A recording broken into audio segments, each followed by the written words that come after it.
Yes, let's see That here. survived. So, there, The first one of which the Inquisitor definitely wants to destroy.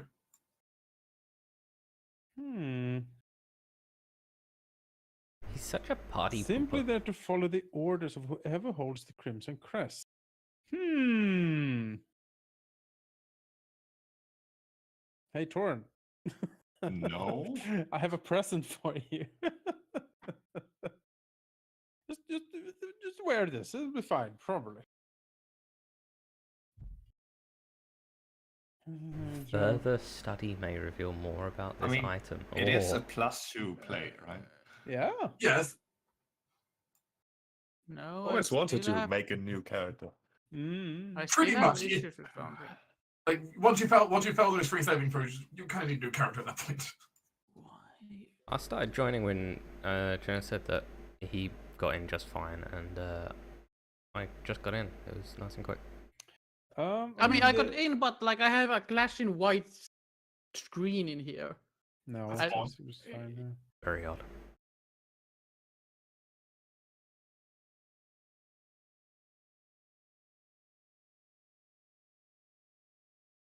I had to load something, but like, the fuck.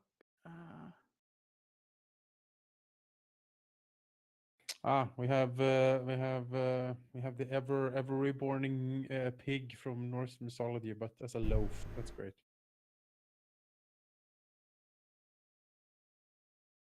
Well, you weren't getting hit by a loaf of bread before, so Cloak with the bat. Dark burlap hooded cloak. Flare tail. Incredibly thick and someone to. All light. Yes. So if you eat the whole loaf, do you die as it like regrows inside you? Oh yeah. no comments. Alright. What happens if you cut it down into 2 exact parts? Like down the middle perfectly. Hey, Like Torrent. atomically, because that's not possible otherwise. Eat this loaf, the whole of it. Just don't ask any questions.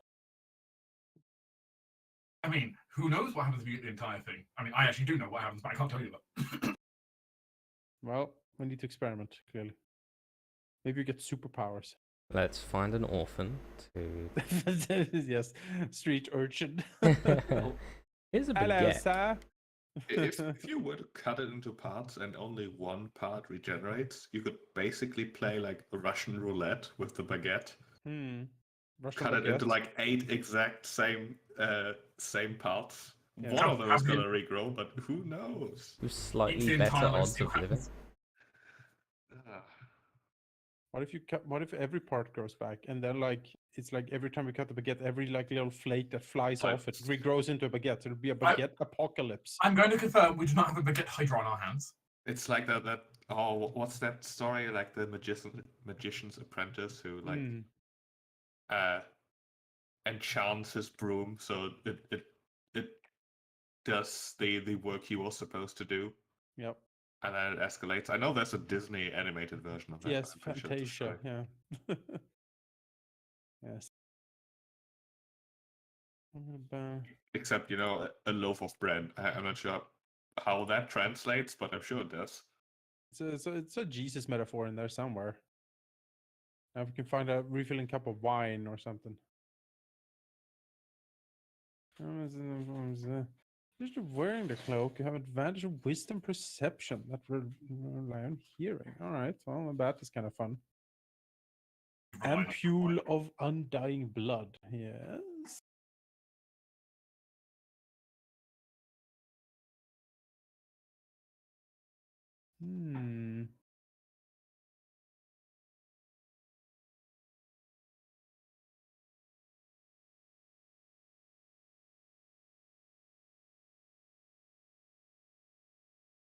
So I assume no one died last time.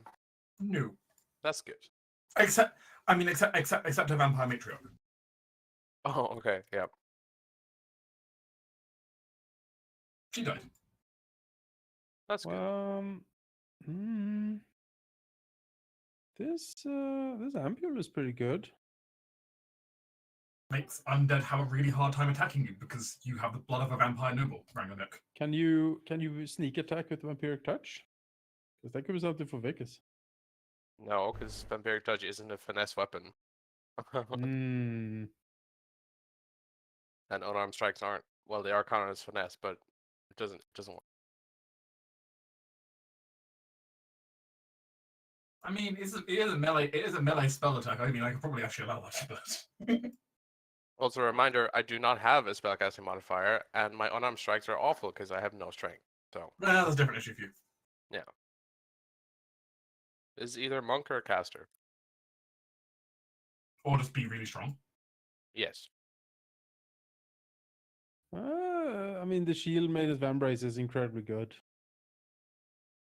I certainly wouldn't mind those. Yeah, I think they would be best on either Amonas or anyone else. I think Really, who isn't Tauren? Tauren's AC is so ridiculously high anyway. Yeah, exactly. Like Um, there's if he just becomes unhittable, then smart enemies won't even try, which sort of Yep. defeats the purpose. I think Amonas or Vickers for the shield made as Vambraces certainly. Take him. Hmm? Me or you? I couldn't hear what you were saying. I mean, if no one else wants them, I think you should take them. I will happily take them. I'll shield myself. Yeah, that's very good. Means my AC would go up to, I think, like 24 It should be very high. for a turn. That'll be pretty damn good. Again, a lot of your situations are you get enemies around you and you stop them. Yes. So they're going to attack you. So if you have that, then it's useful. And since it's a reaction, Yeah. You have your reaction. You have actions for the things. Yes. It's certainly useful when you are like bombarded from all directions, which tends to happen to me in Torrent a lot. In Torrent, what's Torrent's AC? 23 or something crazy? 22. 22. That's pretty damn good.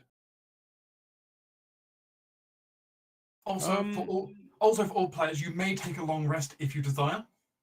I do desire. I will not rest. I refuse. I mean, you can maybe just.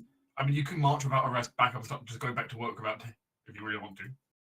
I don't think I want to. Let's look stuff. There we go. It is a new day.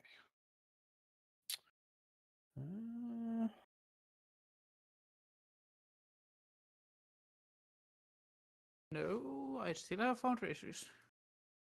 Have you tried another browser? I'm trying that, but I don't really have another browser. Just launch Like Edge I or something. can log in. I just don't know if it works. Like, it seems to be like a visual issue in my end. Interesting. Dark, do I restore my deficit to my max after the long rest, or? Ah, yes, because you were the cursed missing some HP. Yep. No. All right. All right, we need to cleanse you. As in smiting cleanse, or? Well, does smiting work? I mean, it will do something. I mean, he won't need his max HP if he has no current HP. Oh.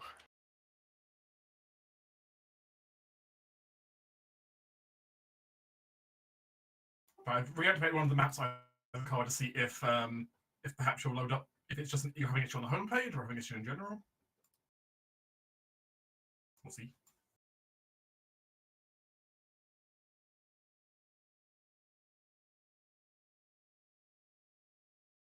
I'm not sure what issue you're having is, so. I don't know if it's like some module that I have installed, or is it like in this game? But it shouldn't like take my modules and stuff that I have installed. No, because you'll be using the browser to connect, not Foundry itself. Yeah, so it Which don't matter. It shouldn't matter. I just try loading it again.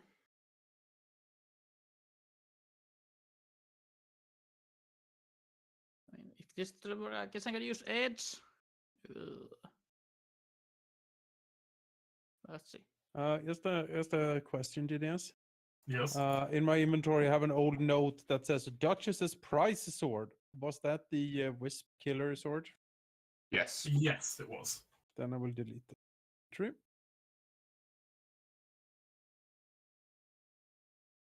Oh yes, and your trident of fish command. Yes, still have that. Yep.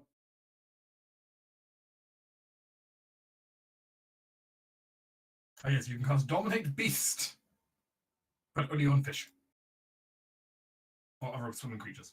Yeah, it's sure is something. It is the mightiest of items. Truly the MVP of this campaign.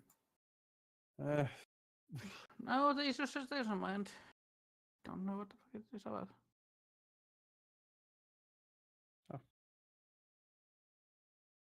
excellent. Restart the computer. I mean, might as well. I don't think it's that. Try it. I mean, I You'd guess be surprised at the amount Yeah. of weird issues that a simple restart fixes. The reason old tech people are like, try to restart first. Have you tried turning it off and on again? Uh-huh.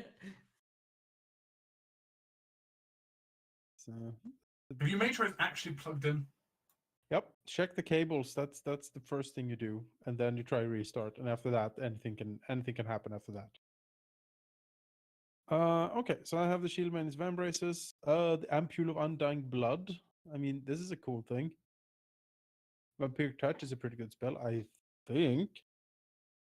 It is, but it's a melee spell. Yes. So for people who are in melee, which would be me, Vickers, or Torin.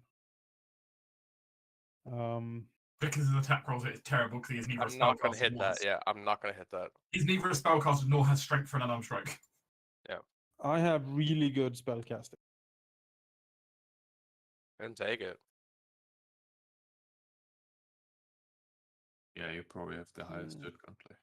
Melee here. spell attack. So 3d6 necrotic damage. You regain hit points equal to half the amount. Spell ends. You can make the attack roll on each of your turns. Right. So this is more of a holding action. Because usually I would spend my actions just attacking, right? But if it is a situation where I really need to try to heal myself to stay alive, this could potentially be useful. I'm gonna restart my computer if that fixes this issue. Let's see. The other thing about this is that I would be treated friendly by undead, or like. Which Is that a bit problem? odd. Not exactly. No.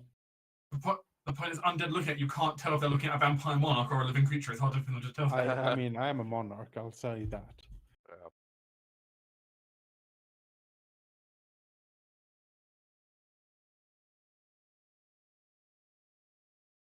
Well, if no one feels any strongly about the ampule, I mean, I'll just keep adding this stuff to my sheet, I suppose.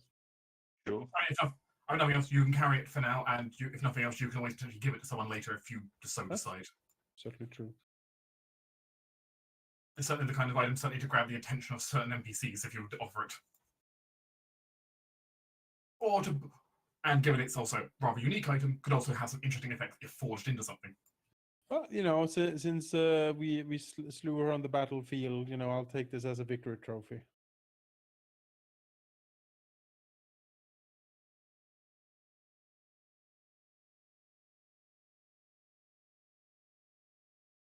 There doesn't tend to be much left after having fought a vampire, given most of it tends to break apart.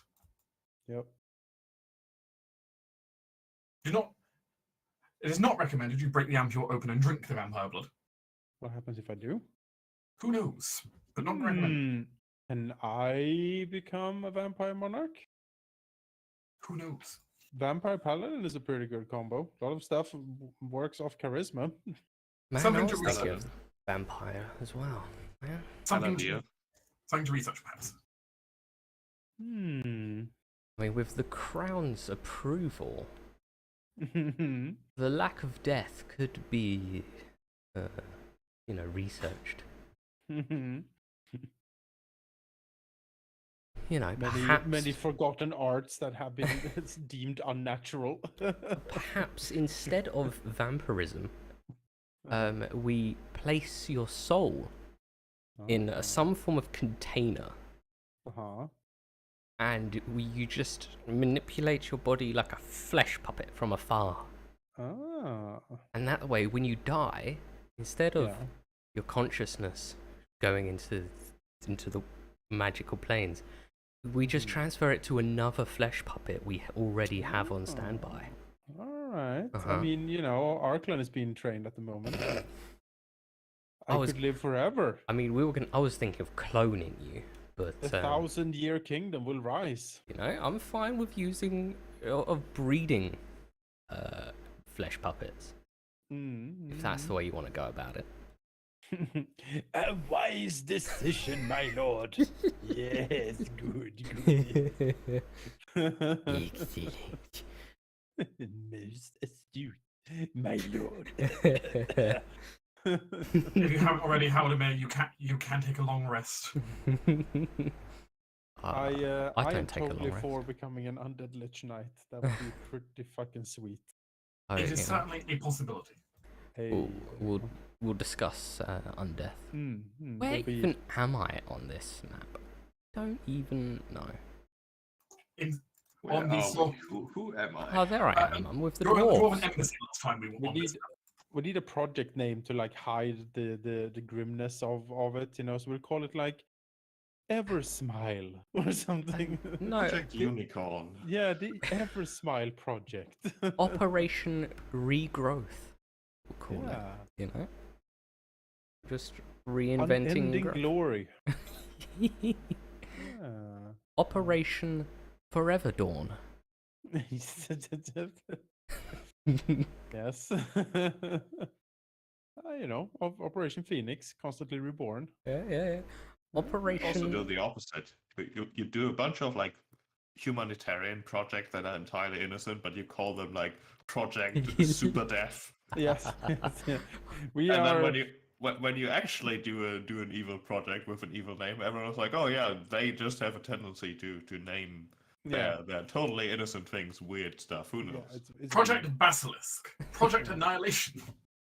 Welcome to the orphanage murder death kill. It's quite peaceful actually. Project Genocide, but it's actually cultivating small Well, cultures. there's going to be a lot of orphans when this war breaks out. So I think there's already lots a of- lot of orphans. I mean, but even more. So we can have like a youth brigade. quote unquote. Oh Yeah. And to Yeah. think when I You would need a special learned council about project the to enable party, that. I was like, oh, they seem mostly like good oriented, right? I was given the Yes. permission to be chaotic neutral again, so everything was out the You'll need- window at that point. You'll need a special council project if you want to enable the youth brigade. Amanas is Awful youth. Neutral gives me a lot of leeway to do things It if I really want does. to. Oh goodness And gracious. as the king, you create the laws you're abiding by. So. I am. From me, the law flows. I mean, from where else does it come? I am the law in a way. I am the state. L'état c'est moi. I look forward to recalculating the unrest scores. Oh, it'll be fine. A It'll million be dread. fine. Just crank the dread meter to the side. It'll be like Way of the Wicked, where Menekai eventually lets slip that any unrest just doesn't matter because we are just so evil. Yeah. It's just what can they do? Like, what can they do against us? Yeah. We're not quite there yet, but maybe when we hit like level 15, 16, somewhere around there, then at that point, like common people can't even, like, you'd be like, what? Like, you can't. There's nothing you can do to stop me at this. I mean, 1,000 cats will kill Tiamat. Which by extension does mean 1,000 peasants should be able to kill Tiamat. Yes. Wait, I thought peasants had I worse don't. stats than cats. Maybe if the peasants like snuck up on Tiamat, but I'm pretty sure that Tiamat can just fly overhead and just burn them with breath. 1,000 that's- sneaking peasants Yeah, 1,000 sneaking crawling peasants. through I- hell on their Now- way to Tiamat's lair. And now, I want to ask for a group stealth check. cloak All of the bat. dice in the world roll roll. one. And anyone want the cloak of the bat? I might, because of the bat theme and all. 14 Oh. on disadvantage with -1. Okay. Oh, are we actually rolling stuff? No. If you would like to sneak up on Tiamat, please roll stealth. No, Oh, I'll sure. just charge in. I don't think I can. I cannot sneak up on a cat, let alone Tiamat. I think.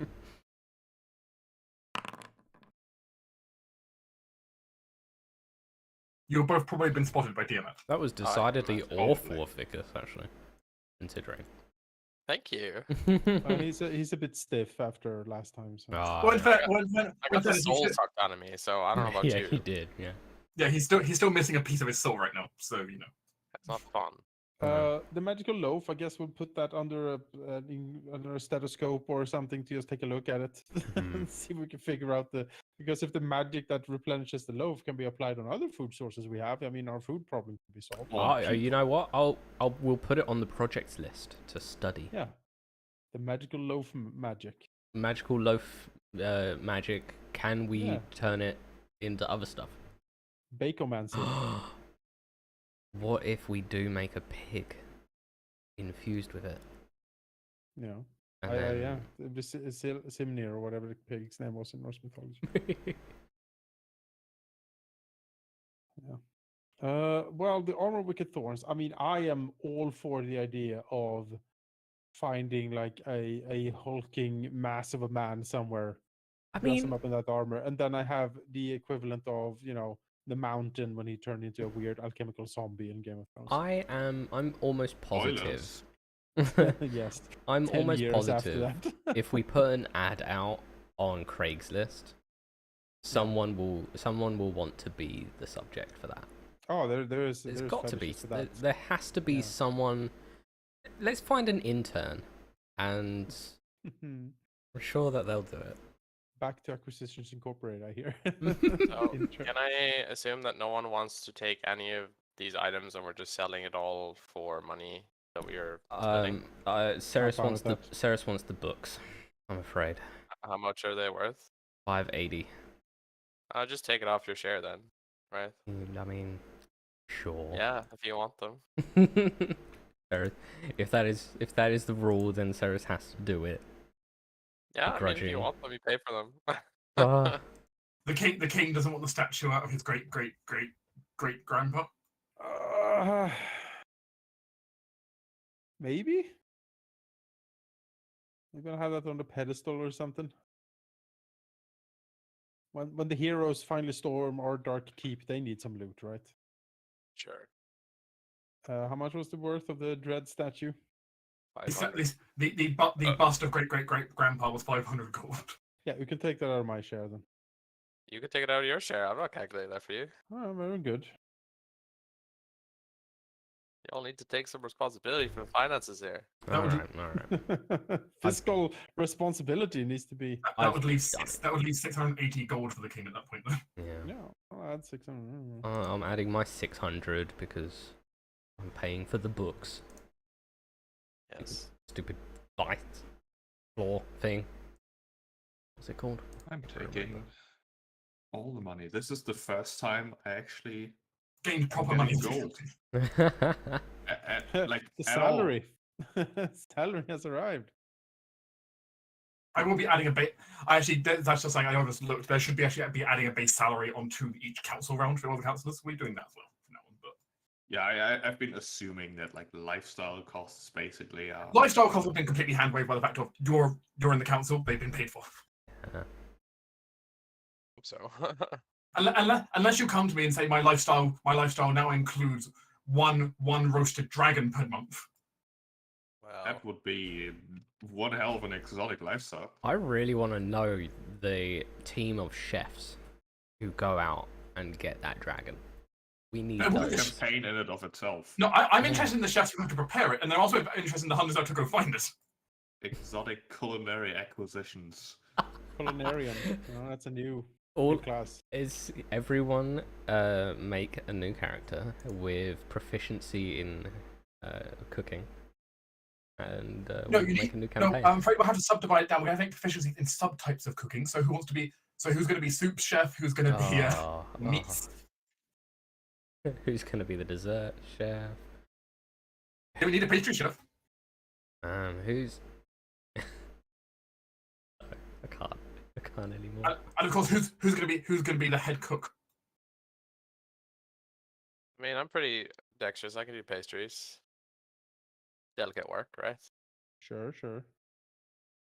Just give me a nice hat and I'm happy. Yes, and that's why stage though the rest of the equipment will be assumed to be fully liquidated and just sold off to random merchants. I see. Yeah. Who took the You're going to Google ampule? and the strange equipment you're giving them, and also the blood diamond. Yes. Amonis took the ampule. If in doubt, Amonis took it. I took the ampule and I took the vambraces. Everything else is up for grabs. I don't like the infinite food. That know? was going to be researched, I believe. Yeah, we're gonna Sure. research it. See if we can Because make after that's bacon. done,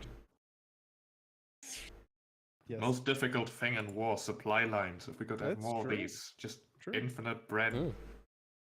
Infinite bread, and if we can make infinite cheese as well, then we will have a very happy army. Our nutrition is solved. Bread and cheese. What else do you need? Meat, bacon. There you go. Some Bacon. salt Salt. for the If scurvy. you ask the Romans, they will say games. It's true. It's true. Well. All right, start the arena. Torin. Then we have festivals already. It's fine. Some of the troops may also request wine. Ah, the wine, of course. Watered Not down. being drunk on the battlefield. Oh, but No, then watered again. watered down wine. Fine. Okay. The Romans basically lived off that stuff during their campaigns. Actually, no, they had like a look. vinegar-based drink that was kind of That like is, peasants' wine. It was kind of. The point is, water wasn't always plentiful, so you needed other forms of beverage. And it was Yeah. dirty, and people hadn't really figured out that you can boil it. Mhm. So there we were. It's just easier to make wine. Because So weird.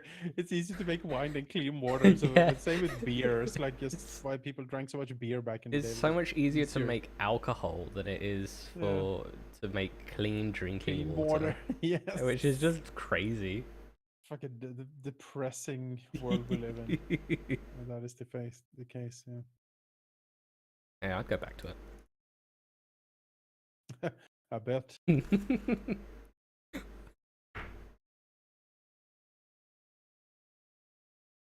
Yeah, I've not had alcohol in like 2 years. Yeah. No, I think it's like. I think it's been about a year and a half now. Oh, good for you, man. Well, hopefully Isa will be back soon. But Yes. Not by choice. we will try and get the things on the road. The group returning back to Sorkai after having cleared the place out, having sent, your normal forces to go in and actually go through the laborious process of tearing up all the valuables to sell for you. Although you don't need to spend time dismantling old lab equipment and such. That's their job. Well, of course, you've taken anything of immediate value or immediate interest, personally. Which does mean Ceres is heading back into the city with you. She currently has a massive sack full of books. No. I'm not a filthy peasant. I've got my floating disc ritual spell. Ah, yes, sorry, she has a floating disc stacked with a library shelf full of books. I took that spell specifically for the book carrying.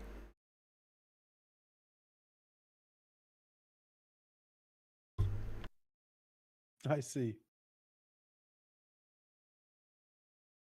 As you return back, though, all your characters have a chance to kind of rest up and refresh. The council is due to re-meet in just a couple of days' time. Some of you need to catch up on your paperwork, having perhaps not yet completed all of your monthly assignments. Mhm. That'd be What fine. was I my think- monthly assignment? Where's the spreadsheet? There it is. Thy monthly assignment was Oh yes, working with the printing press and propaganda. The propaganda. Ah, I We remember. love propaganda. Man, do you remember? First issue, Youth Brigade. You do. I mean, you do need to present to Amnesty the ready to print first edition. So Ah, There yes. needs to be a huge interview with me. A interview. Ew. No, what it is Ceres comes in and says, "Here, we've done this." Yeah. Happy? All right. Well, who's the page 10 girl, whatever of the issue? Page 3. Oh, page 3. Sorry, Yeah, page 3 yeah, girl. yeah, Yes, I yeah. forget. Is it the Sun? I forget who's doing that usually. It is the sun, yeah. Yeah, right, page 3 girl. Well, I mean, Seal isn't here, and Ceres is the one writing, so she can't do it. So, Vicus? There you go. What am I doing? You're the pin-up girl for the first issue. Yep. You're the Alright, sun page 3 model Yes. for this. sure. Oh. Just don't put my face in it. It's fine. We'll blur your face. Blur. It's blurred. No one has seen my body, so No. We'll hide your face. You just fan out some throwing knives over your face, like a Okay. fan of knives, and then Oh, sensual. Yeah. you know, it's like burlesque but deadly. Yeah, no. okay. Sure. Can he manifest those blades from anywhere? Question mark. Yes. The answer will smashing surprise start you. for the Page 13. Yes. A deep Uh, dive. Why do you into- both sound like you've done this before? I feel What? scared. No. you don't Me seem no and- like that. Me and Jonas have been on many adventures together. Hmm. Yeah, I can tell.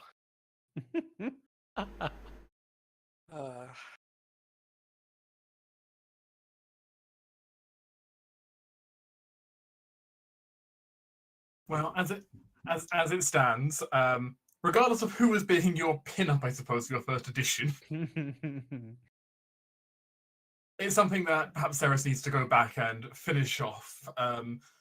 Maybe Ceres has a bit more of a time frame than some of the other councillors, given the fact that the printing press didn't arrive until the start of this week. Oh no. After all, it did take some time for it to be shipped a long distance. Yeah. So. Of course. You know, it's fine. I had the first drafts up. It was just a matter of getting it on the printing press when it arrived, you know? Sure. And then kind of working with the new trainees to make sure that they're printing it correctly and it's up to your standards. My exceptionally high standards. Which you then get to bring to the council and say, hello, this is what the first issue is going to be. Other than that, your new councillors, Percy, Penwick, and Hoot Hoot, are settling in. Oh, yes. yes. I forgot about them. The transition of power nearly completed. That's good.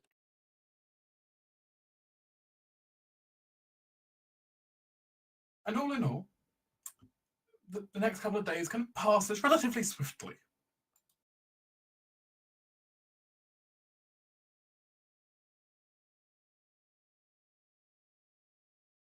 It is, however, the middle of the night, one of these days. A very cold night.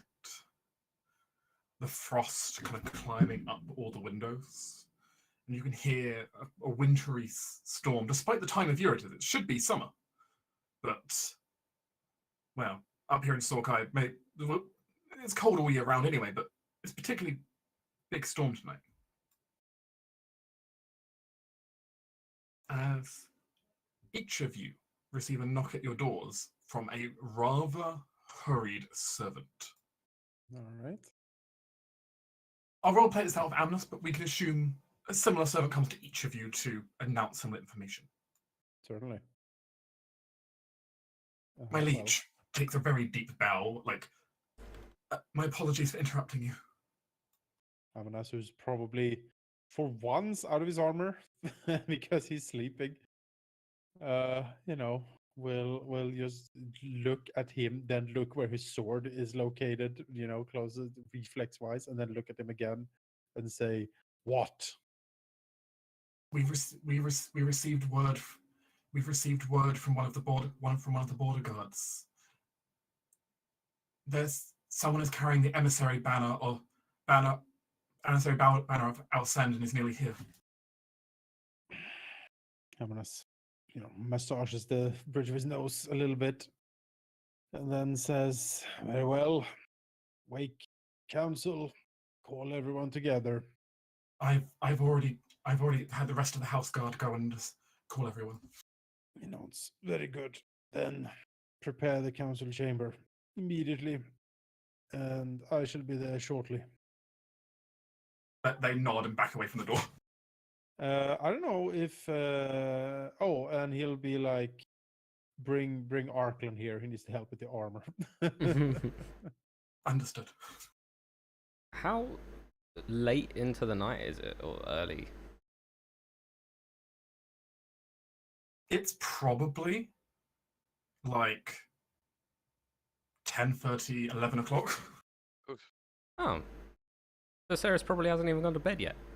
For you, perhaps not as the elf of the group. For everyone else, they likely would have been in bed or about to get in bed. Mm.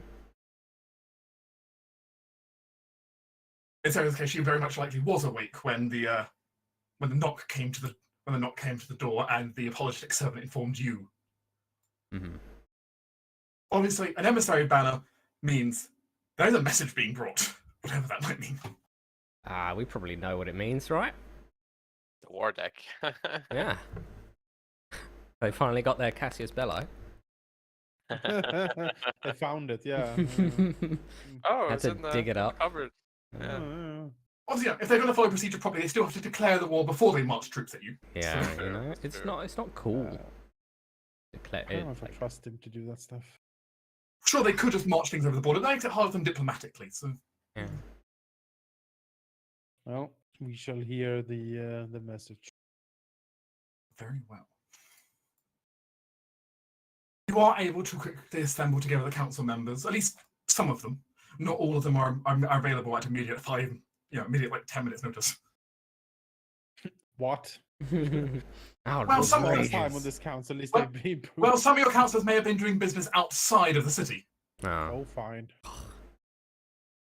There they have Cute with lives. no excuse. They yeah, they they- are excused for this time.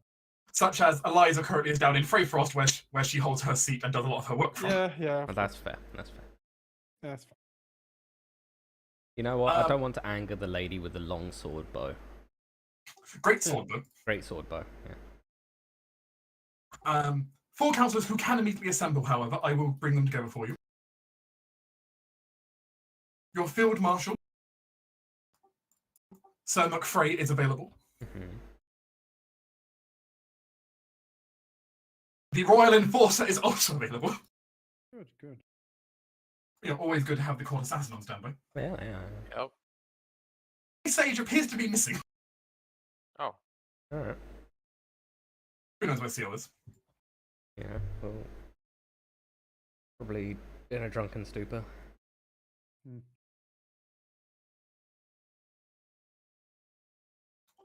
Obviously, yes, Arkland, well, sure, of course.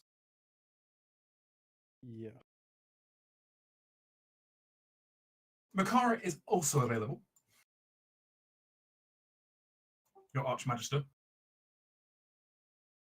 And though slightly dishevelled, Lord Ryden is also available. Has he healed up after his Yes. event? That's nice.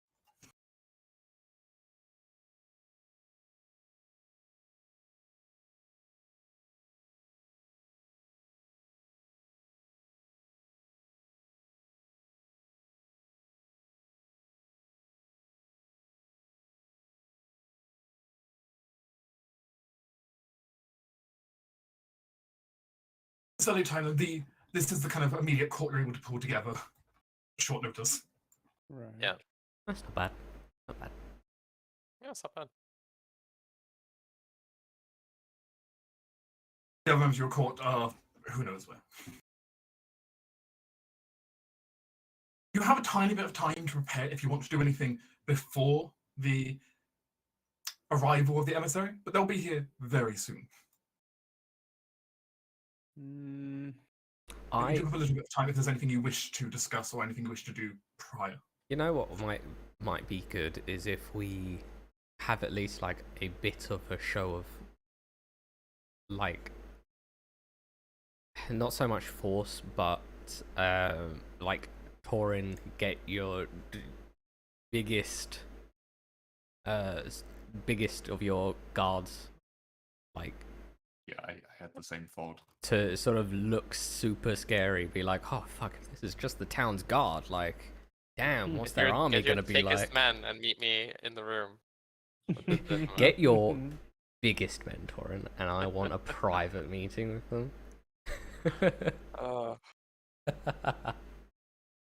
Yeah, I do think that Torin puts a lot of value on a few very disciplined and elite troops, to the point where he may have already chosen like a few of the guard who look particularly promising, who he's giving like extra lessons and attention, and maybe some of those will be like the escort here, showing off their impeccable discipline and their pristinely maintained armor and weapons and things like that. Small things that a diplomat would certainly be watching out for when visiting a foreign place. Yeah. And it's like the middle of the night, so it should help a bit more. And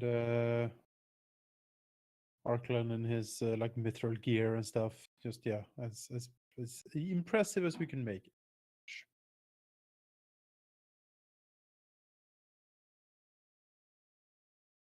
Very well.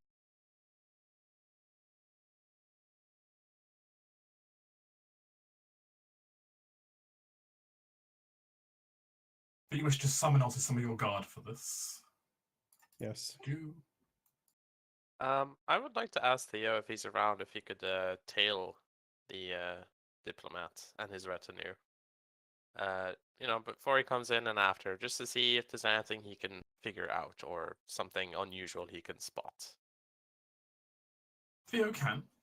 At least try. Yeah. I don't want him to be like basically just around the corner and get spotted, but if he can be safely away and just keep an eye on them. Something like that.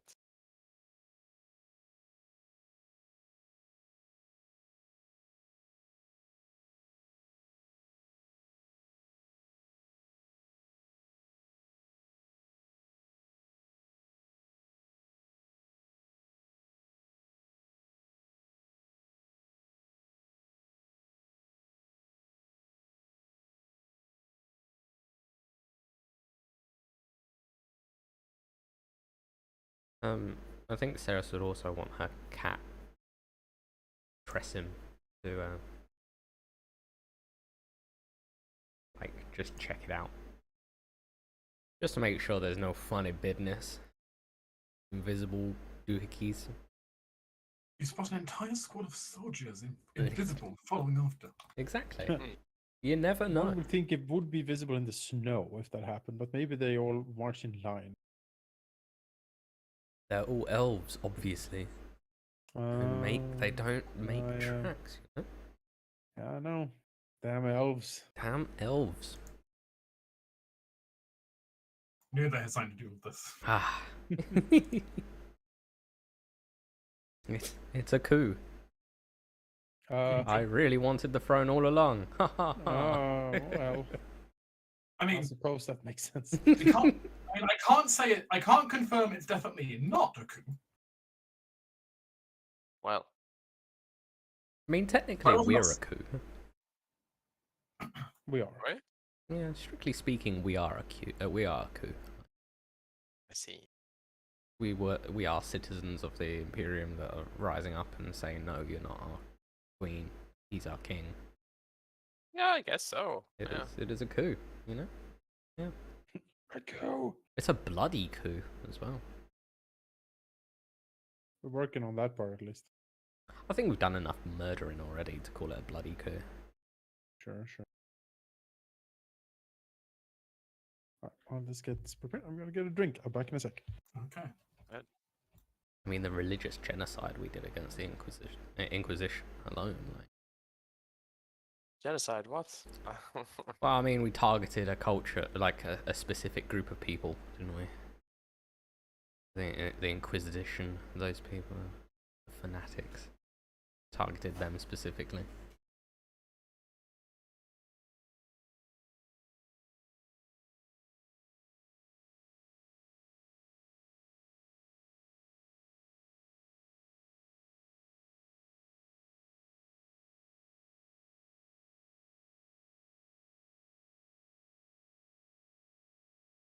Okay.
Actually, maybe could Charlotte come as well?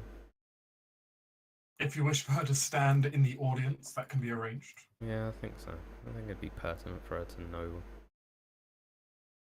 this auspicious day.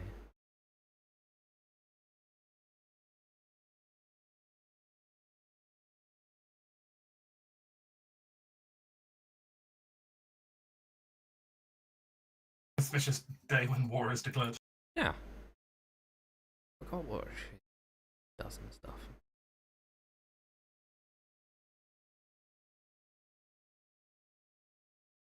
Mm-hmm.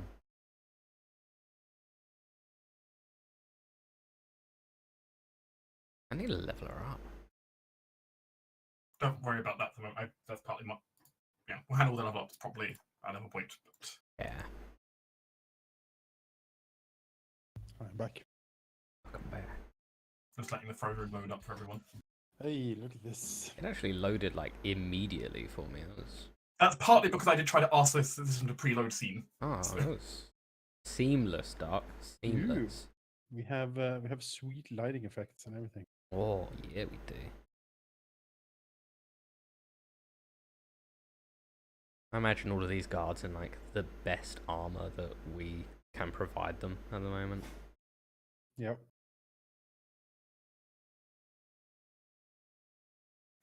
Yeah, very fancy, but also very practical looking. Hmm. The best. Trying to strike that balance between really trying to strike that balance between kind of practical and Fancy. yeah.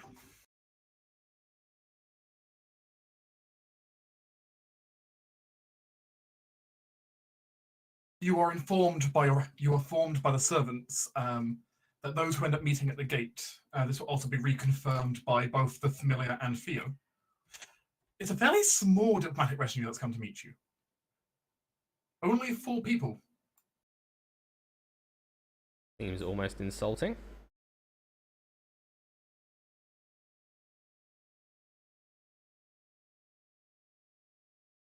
Well, they don't want to risk us murdering everyone. Yep. The latter seems somewhat more likely at the moment. It's fine. We only murder you if you deserve it. Yeah. If you're just bringing a message, you don't get murdered. That's fine. Usually. If you bring a message that the king doesn't like, then you get murdered. But that's a totally different story. But, you know, have you ever heard the adage, don't shoot the messenger? Yeah. No. We don't Sounds dumb. shoot. We fireball. Shoot, Amethyst doesn't use a bow. Huh. A bit ridiculous. He eviscerates. Come on. After some time, an announcement is made as the retinue has arrived. What appears to be three knights and one of the Duke's iconic Blackfire mages.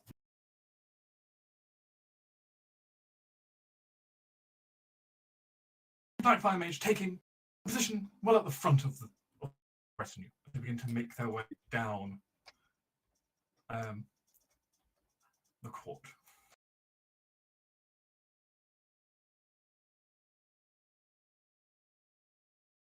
So this is the type of mage that he, like, quote unquote, stole away from their families and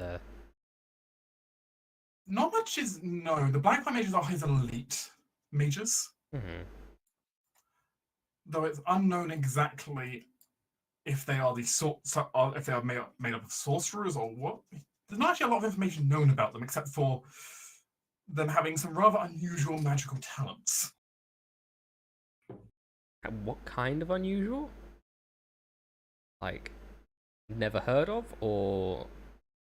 Well, for example, expertise in summoning, teleportation. These things aren't looking good when they're in the middle of our city. And well, some kind of planar manipulation, do you understand? Right. Good.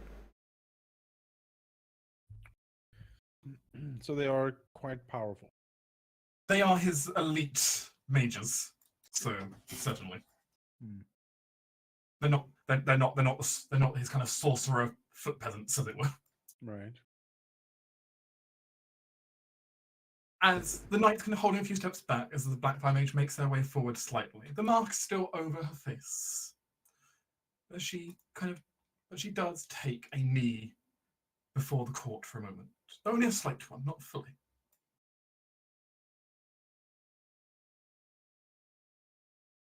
Well, Amonas will look down upon her from his throne, and then he will say, I bid you welcome to the Ashen Court, messenger. As I understand it, you have come bearing a missive from the Duke of Alcen. Indeed, she stands up. And may I thank you for seeing me at such a late hour. Our travels have been hard through the storm over the last few days. Amonas nods. It is a harsh land, and it does not take kindly to strangers. Agreed. Yes, I come bearing the word and authority of my liege, the Duke of Greater Alcent, who comes, well, on his behalf I come bearing a request and message for the ruler of these lands, your eminence. He would like, firstly, he would like to once again congratulate you on your rulership and your successful work here in this city. She gestures a hand to the great stained glass window behind you. It is truly a magnificence you have helped rebuild.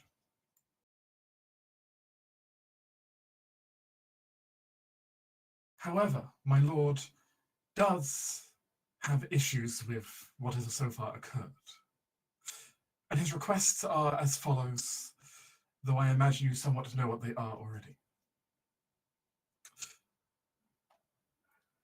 Per the ancient treaties set out in this land and the ancestral right of his forebearers, he demands the return of the vassalage of Freyfrost under his control, as it has been for the last several centuries.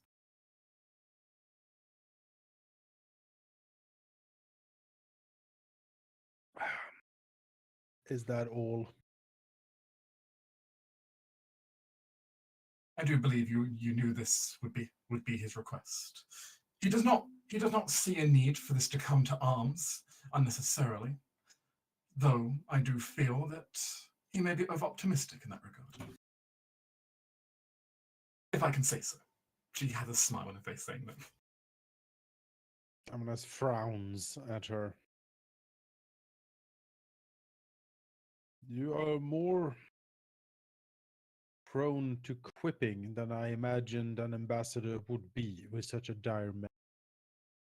Perhaps, but You can bring this back to your lord then, that his long-standing mismanagement, petty political games, and outright incompetence has prompted the people of Freyfrost to look elsewhere for support and protection. It is in the interest of all that seek justice and a good life to rise up against his misrule. If he presses on this point, we will give him a war he will not believe. there's a slight smile on the Blackfire Mage's face for a moment before it kind of switches to kind of blank down, and so she just simply gives you a nod. As you see kind of all the quippiness kind of fade away. Understood. I will convey, I will convey those words exactly to my lord. And Yeah. in which case I will now relay the second half of his message. And I do believe you know what it will be. As you have refused to return his ancestral lands, we will greet you on the battlefield, and you can treat this as our declaration of war to you.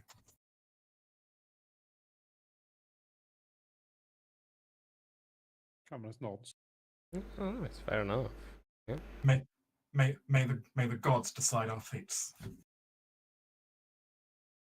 I think at that, Ceres actually snorts, laughs a little.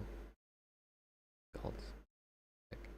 As the Blackfire Mage, give a slight respectful motion to you before turning to clearly take her leave. All right.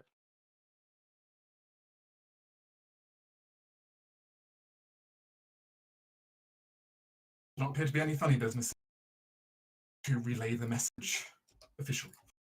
That's good. I think escort them out of the city anyway. Yeah. The guards will certainly escort them out. Yeah, make sure they don't stray. Yeah. It'd be unfortunate if an accident were to happen. As the room goes quiet, though not really from shock, as the group I think everyone present kind of knew where this was going. Yeah, we've just been waiting for this pretty much. Well, at least he declared war. So what Ceres will like immediately be like going down to Charlotte, but like we need to start sending word. We're gonna send messages to like the different parties, like the Duchess, the Viscounts, and like telling them that Alcend was the one to declare the war In front of witnesses. in front of witnesses. Raise the banners. Mizara looks over to everyone. Well, this is definitely playing out exactly as Silver Swift wanted it to. We shall So- see if the rest of their prediction holds true then. Amnas nods. Hmm. Looks at the rest of the hall. He looks at the guards. And The he guards will, look to you with attention. yeah, and he will say, "You can leave us, guards. The rest of the council stays." The guards and servants will, at your command, take their leave from the throne room.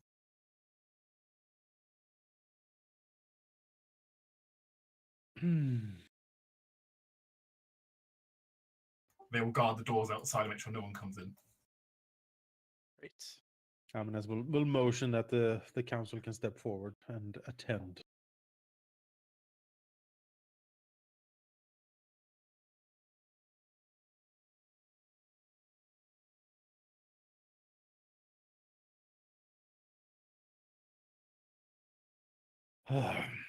He leans a little bit heavier into his chair and says, "So the war is finally here.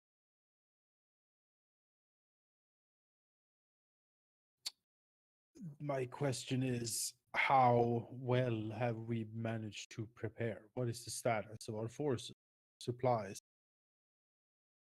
Well, my main forces just returned back from taking up the goblin encampment. Though they're not too exhausted and they can easily be, and I have them more than ready to fight by the morning. Amnes nods. I doubt that Alcend will strike immediately. It takes time to move troops after all. But if he's stationed around the old fortress, as we would believe, Freyfrost is about to be hit, certainly. Makara looks over at kind of everyone in the council, clearly pondering something before she kind of taps her foot for a moment. He sent one of his mages on purpose. A message, a warning. Is it unusual for him to send mages? Not exactly, but that same mage was the same one that attended your coronations. I do have a tail on her, so if she attempts to lay a trap or cast some sort of spell out of sight, then hopefully it will be noticed. None of such, I don't think. I think it's more a warning to us, given some of the things that she spoke about to some of us at the coronation. Amnes looks thoughtful for a second, and then he says, wasn't Zeal engaged in conversation with this mage? Where is she? He sort of looks over the council. The council looks around, all befuddled. My Teres will sort of speak up. My concern, especially knowing their known abilities, is that one powerful mage that has been to this same location twice could recall it perfectly. And as far as I'm aware, teleportation over great distance requires knowledge of the place you're going to. The greater the detail, the better. Makara nods. My thoughts exactly. They could. Is there a way to prevent, well, teleportation within the walls, at least?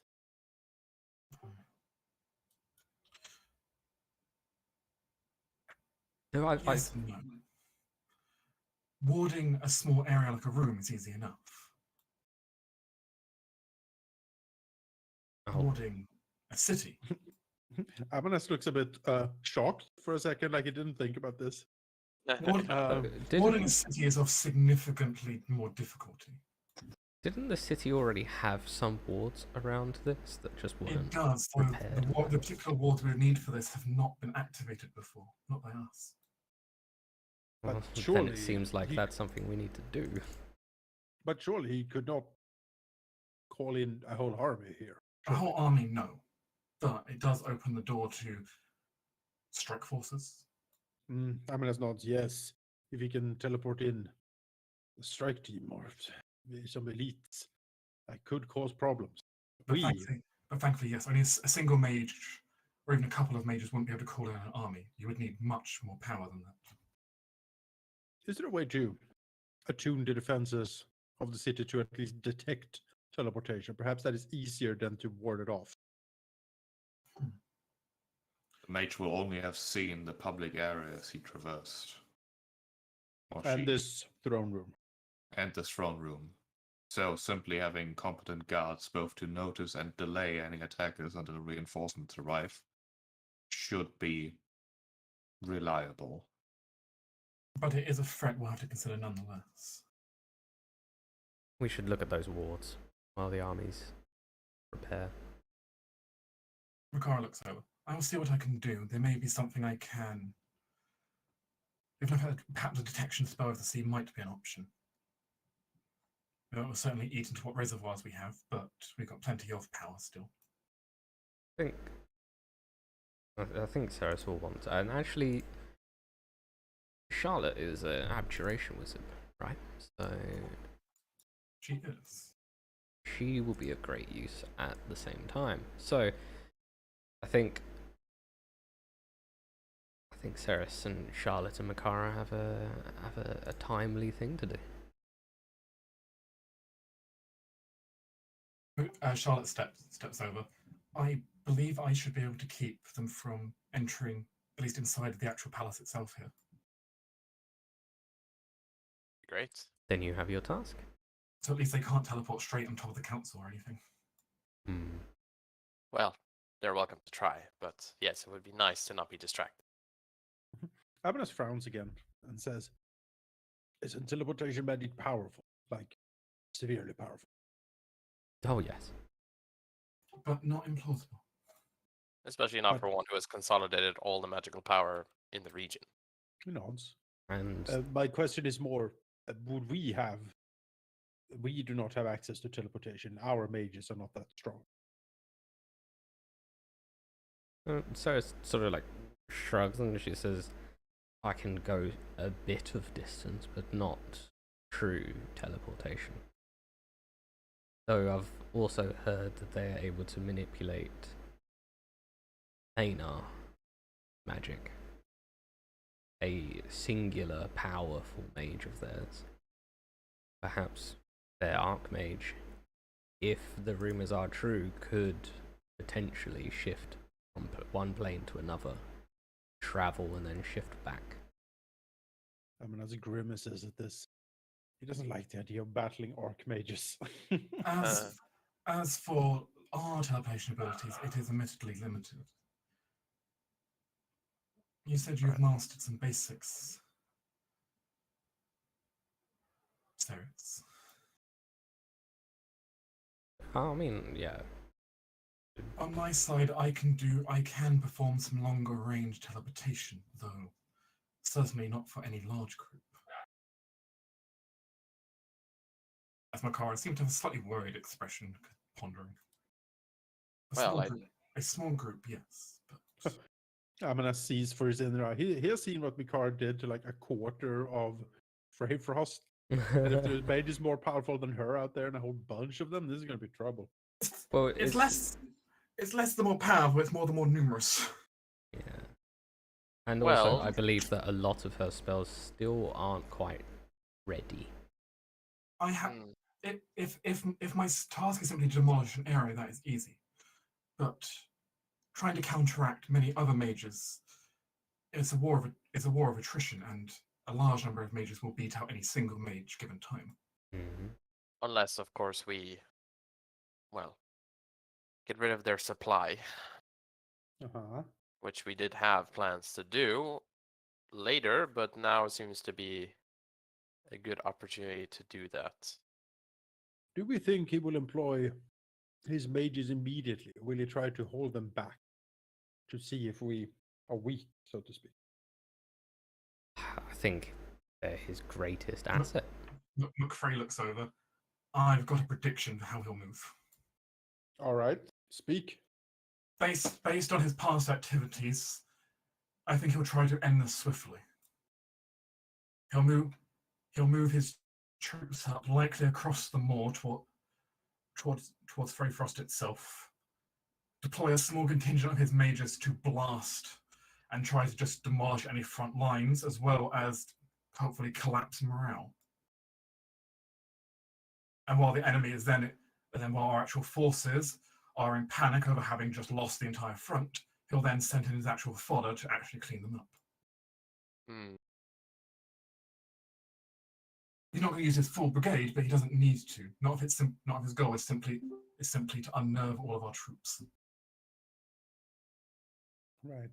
Makara, if indeed he was to utilize teleportation, it would be from his own city, right? Not on the field. Given the distances we're talking, while his mages may be able to teleport a short distance on the field, it wouldn't be anything that we couldn't handle. But indeed, if he's using the power of his own mage tower, the distance he could travel, similar to my own, could be quite vast. Vickers just kind of snaps his fingers and says, then our plan to contaminate their supply will probably have to be expedited. Sorry, that's over. I've got an alternate solution. Oh, yes? I say, let them do their plan. Let them begin to fold in, bring some of their mages close to the front. And then we do the old-fashioned way of cutting off supply lines. Make sure that they can't get any crystals to their mages on the front, who are now suddenly powerless as our troops can now retaliate. Certainly a tried and tested method. I just thought. They'll run out of crystals quick enough, and once they do, well, a mage without spells is sitting duck. That the I can't remember what it's called. The mana kitty. I wonder if we just The say, Dwemer thing? The Dwemer cat? yeah. I wonder if we just say, hey, you see all those spellcasters from the enemy? They have a bunch of mana. You're free to eat it all. Mhm. I mean, if you can get True. it, go get it. Like, we won't stop you. You're free to have as much of it as you want. Just clear the guards and be like, hey, you have a whole full like 10 card of mana crystals. You know. Yeah, if you get it, you have it. Yeah, show it. Shark says, that's actually probably pretty easy. If we just put out a really large mana crystal as bait for it, it will probably show up, see all the other ones, and it would go frenzy on them. Out of curiosity, what does this creature do with the mana it gorges on? It eats it and grows more and gains a bit of power from it, but it mostly just eats it and converts it into its own magic. Yeah, that's why That can only serve us then, if it's well grows friendly. more powerful. It is. It's very amicable. We managed to get it to agree to help our surveying of mana crystal veins. What we agreed on was that if it finds us a vein, because it can sense it, it can have a portion, like a percentage of what's dug up. And it's had this for weeks now. Maybe couple months now? How long have we had Sorkai? So A while. A while, yeah. a while, and it's just had that because I didn't want to kill it because it was cool, and then if we've figured out that it could sense the mana crystal veins, and I was like, perfect, it can help us with the like excavating. 4.5 months. It's had 4.5 months of like daily feeding off of mana crystals we excavate. Like It's gotten actually pretty big at this point. it's yeah, I reckon. I don't even know if we need to take a giant mana crystal there. I reckon if I just talk to it, it'll probably do it. It'll be down. Yeah. Like The only problem has been, while it has been very helpful to our miners, it doesn't really come to us when we ask it. true. It tends to just appear, alert them, and then disappears again. It is its own thing, but you know, it's As it stands, though, planting a large crystal bait shouldn't be too difficult. that's Anyone a way. anyone who can sneak in could probably do that. Just make sure it's behind the enemy, not in front of them, because we don't want it to eat our troops by accident. Yeah. Good See all you're terrible at sneaking in. Where have you been? As you hear the sergeant looks over. Miss Vampire. Sorry, slept late. Rough night last night. I see. Did I miss anything important? Look, Frey is just staring a death glare down the stairs at Seal. While you were gone, we had a declaration of war done on us. I mean, that is expected, so By- nothing important. By the same mage, I believe, as you were friendly with at the coronation. The exact same, Makarov adds. Huh. Well, that is new, but expected, I guess. To a certain degree, I would say. We do have a running bet, so Alas frowns at this, but then doesn't say much more.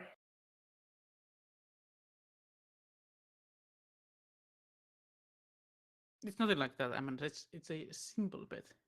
See which one of us wins, you or Duke Alcent. Who did you bet? You. Sort of truth. It is true. Yes. CL doesn't resist the effect. No, it's fine. He believes. Yeah. seemingly either my hard drive has some download issue with my wire protector, so my whole computer just froze for like 40 minutes. Oh. But it works now. Let's see how long it works. Yeah, I'm here. Sorry for that. Oh, good. Yeah, fine.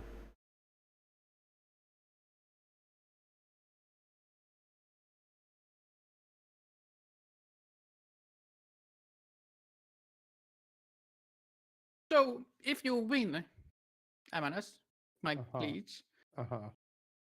there's a possibility that specific mage can be then placed under your or Cerus's, mage tower. Oh, that's an interesting bet. We'll see if it comes to it, if she survives. And what if we lose? What happens then? I guess we're dead. I mean, at that point, I lose a favor. A weird bet. Seal. Let's be honest, following that same logic, there's an entire chance that Seal becomes the Dukes. Yeah. Right. Oh, at that point, you've lost anyway, so what did it matter?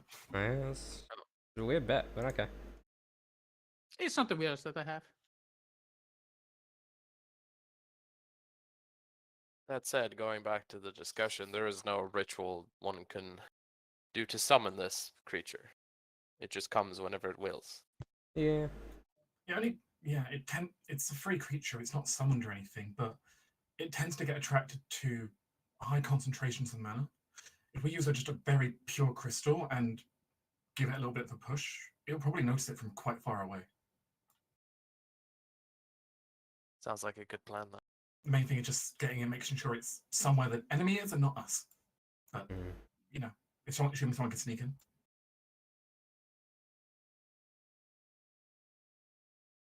I wouldn't trust someone turning invisible or anything, though, because they'll probably see right through that. I think it can see your mana. I meant more the enemy mages might notice if you try just That too. visibly walking in. McFrey sighs. I've always hated the mage aspect of warfare.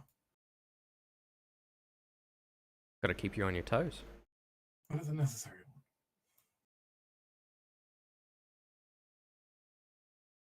What does our mage situation look like? Like us Minimal. three? Like Fairly minimal. You don't have that many mages under your employ, largely partly because a lot of people who had magical potential were taken away taken away to Alcent. yeah.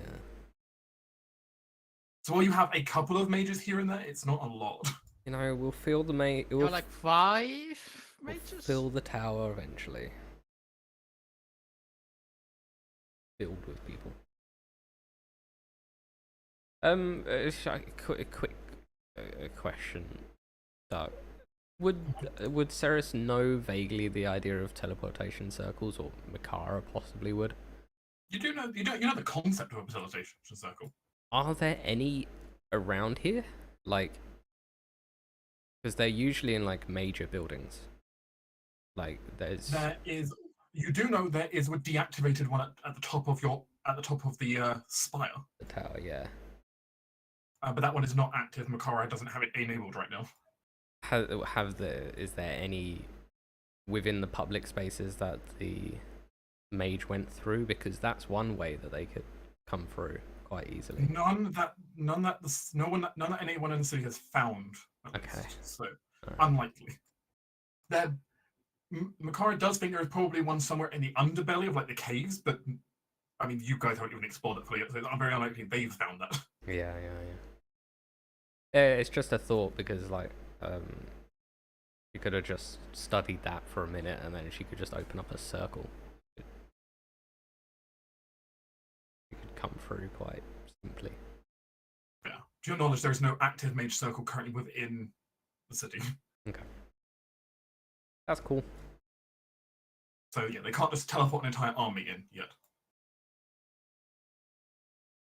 One day we'll be able to do that though. That's actually a valid concern though, Cyrus.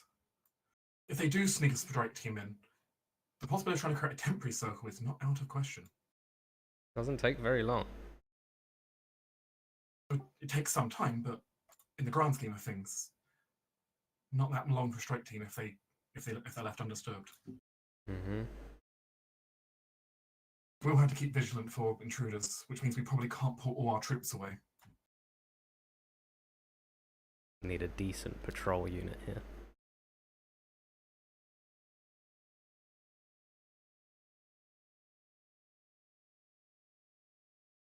Of course, you have two kind of you can have the also differing opinions over, of course, on the marshal versus your enforcers side right now. But of course, your marshal is like fully aware right now, like his troops are just going to get nuked right now if it goes through the way it's expected to. So obviously, he wants to kind of find ways to stop that happening. Well, Mazzara kind of wants to go on the counter-offensive using that. Well, we are sort of able to maybe teleport to them, right? Because Vickers has seen. Didn't you get a good look? Through the mirror, yes, but we're not sure Yeah. where that is exactly. But it's presumably where the spy master hangs out, or at least one of the places, which would be near-ish. But it also could be like a trap as well. Who knows? But Right. Kara looks over. I could attempt a teleportation to the location, but it would be. We wouldn't know what we're going into. If we were interested in trying to strike first, so just we could certainly go in and wreak some havoc potentially. it's an option.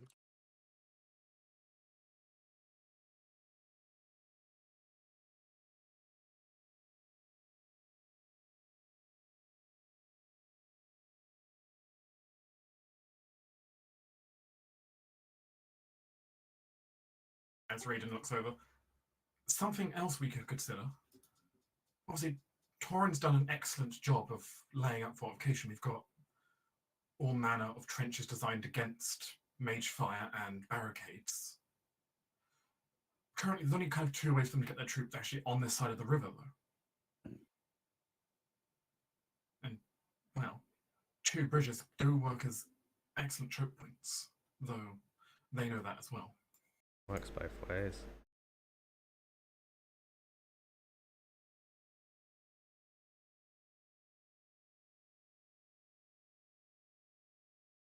It may be a trick that only works once, but there is an option with the bridges, though, if we don't mind sacrificing one of them. Always rebuild. I do understand that he kind of looks over at Seal down on the bottom of the steps. Has some proficiency in illusion magic. It may be possible to have them waste part of their initial charge if the troops believe there is a bridge when there's not one. I can make that there is no bridge at all for a short time, or I can make the area around the bridges different with illusions. But that works in any other areas of land.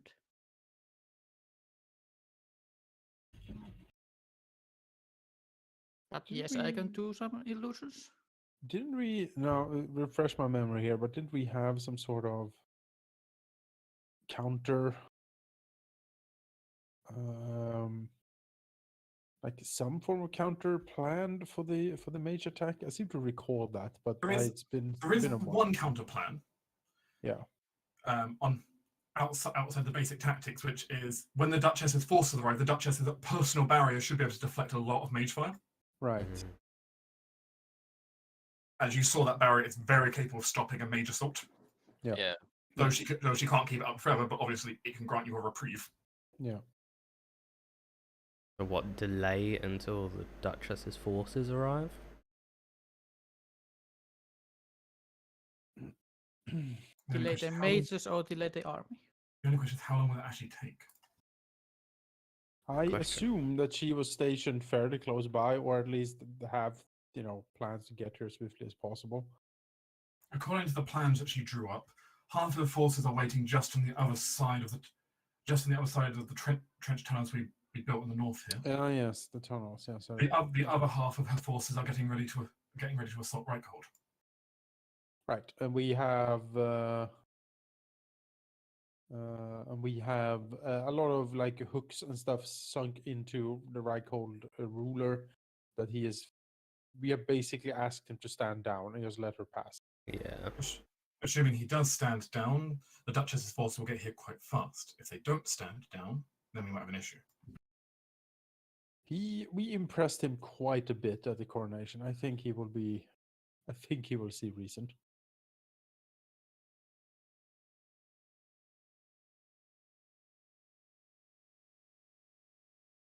Didn't we give him a sending stone to talk to him the last time we spoke?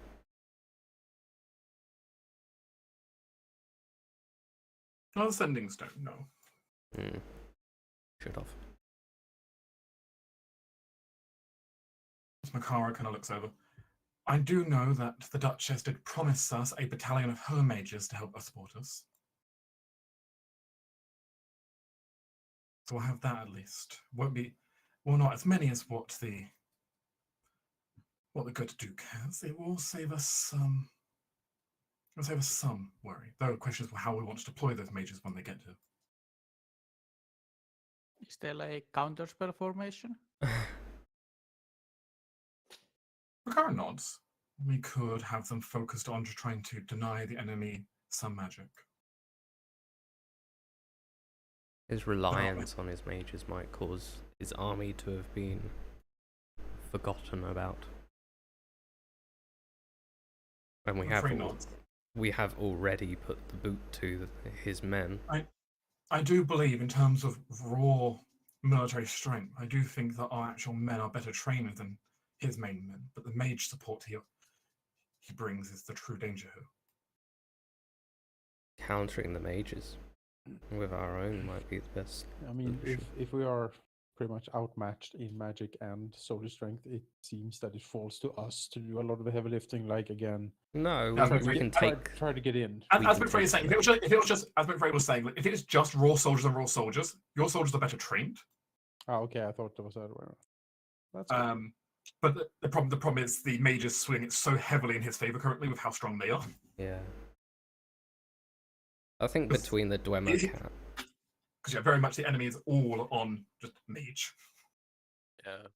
I think between the Dwemer cat and a counterspell force of mages, we could be pretty well equipped to that would mostly free up our men just to prove themselves. But can the Dwemer cat cover that much of an area? It can teleport, as far as I'm aware. I mean, presumably the more it eats, the more powerful it gets, so Yeah. the more we can give it. How better big is it? Is it like enormous now? Like I don't know. It's like It one of was- those like float balloons from parades. It was like medium-sized when we met You it. know those earthquakes we've been having? Oh, It was about medium sized last time you saw it. Apparently, according to some reports, it's grown a bit now. Oh, great. It's it would technically now be in the large size category. Is there like can they evolve? Are they like Dwemer tigers like or Pokemon. Dwemer panthers? Like, Something like that. yeah. McFrey looks over. Then our main question is going to be, what do we do? What are we going to do how are we going to set our initial position here then? Because if we hold the line, our frontline troops are going to get hit hard. We might have the opportunity to cut off their supply lines and lead their mages into a trap, but it will eat our troops alive. Don't we have a lot of magic resistant golems that we can use against them? We do have the golems. We don't have a lot of them, but we have a decent number. I honestly think what could be a decent strategy is a false weak center. You let lure them in and then yeah, you let our center buckle while our flanks hold, and then we could use the golems to in effect cut off the mages. So if you can imagine like the two lines, and then you let ours buckle, theirs follows in, so it's like two sort of horseshoe shapes, one within the other. Yeah. And then on our far flanks you could tuck the golems in behind, and they would act as a sort of anti-magic wall. Well, not Yeah, anti-magic, what but they'll get resistant magic. desperate then if they're Wha- cut off. So maybe they'll use more magic while we're like they're cutting off their supply and they're like, oh shit. Yeah. Well, that plan with normal troops is very sound. Keep in mind, if given what we know about his mages, it's entirely possible that firstly, that they'll just decimate our line, decimate whatever area we let buckle in. We'll take the Yeah. casualties. Yeah. I mean, with the mages, we should start And with the fact harassment that tactics. trapping them in that way is not necessarily easy. No, not easy at all. Do we have like any like stealthy units here? Can we do like an alpha strike? Can we take out some of these mages before they even know they're getting hit? Because that's the element of surprise here. Would be better. Well, so we've got the archers, we've got infantry. Obviously, our guard is going to be staying here. We got Brayfost's archers and infantry. We got Dwarven ballista, but they're siege, and then we got constructs. I do have the black tickets that I could use. I can't remember if that was more of a single target or if it was more of a like unit. There, I mean, it's a single deployable you've got of you can release an assassination. Right. It can be on. It could be against a unit. It could be against a particular like elite target. Yeah. That could be Let's quite think interesting. to save that in the case that we have no other option, then we could use them. They're like a backup. One of the alternative courses we just do delay tactics, scatter our troops best we can to protect against mage fire. Mages will get the least number of us, but we may lose some ground to it while waiting. Losing some ground isn't a big deal. We can I reclaim. mean, also our plan is to draw them in more, right? So Use the terrain that they're not trained in against them. yeah. I mean, terrain tactics are much more simple with illusions. Like we can also use illusions to cut off like supplies line with like rock falls and that kind of things with dismount on areas. Right. Amplify it with illusions. Problem with illusion is that it has to be a trick that you don't fall into. Right. Like and they know we have an illusionist. Well, illusions could probably be used to mask things rather than to, so like hiding mask our numbers. troops behind illusions might be an easier way than to try to trick them to walk into a swamp or something, you know what I mean? Yeah. I mean, that's one of them. I mean, the terrain is already formidable as it is. It's mountainous, snowy land. Like, it's absolutely we have dog the shit home to field fight in. advantage. Yeah. Speak. It's like the worst place to fight in, and we have the experience already in it. So Theo's going to give a whisper to Vickers of a thought he's had for you. Yep. Go ahead. I mean, I know they're saying like illusion, like wasn't there a thing with like CO creating like illusionary troops on the border before? I mean, couldn't we just try to make like a big target for them to waste their stuff on?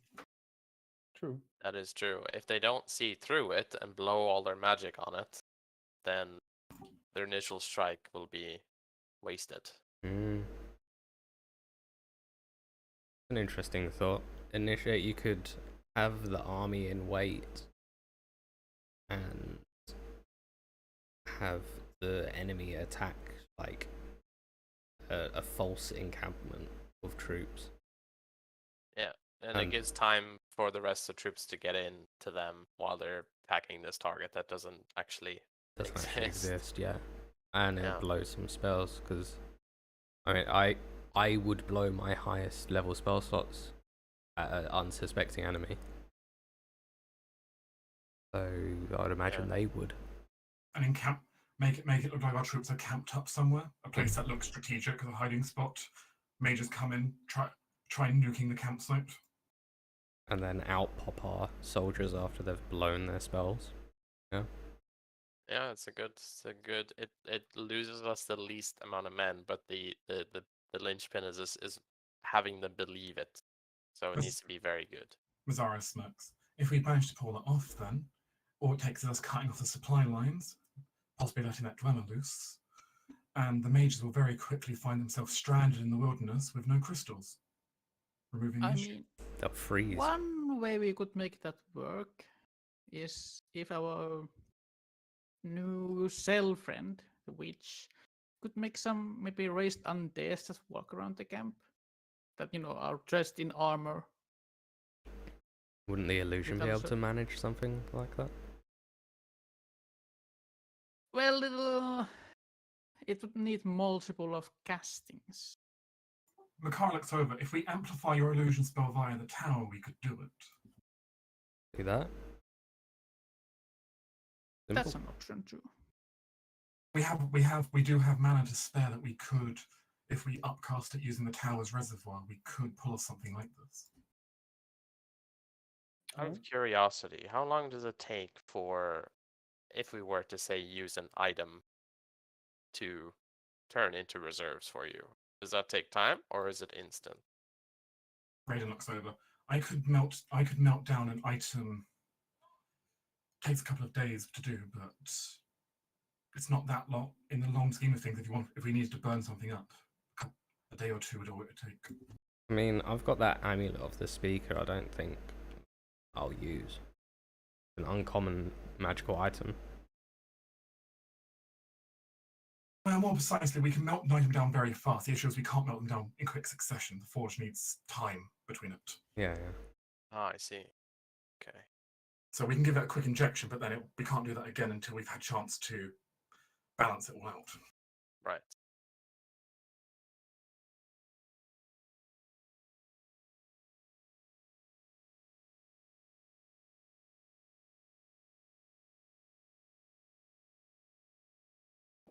I like the idea of creating a force illusory center that they just try to hit as hard as they can, and then.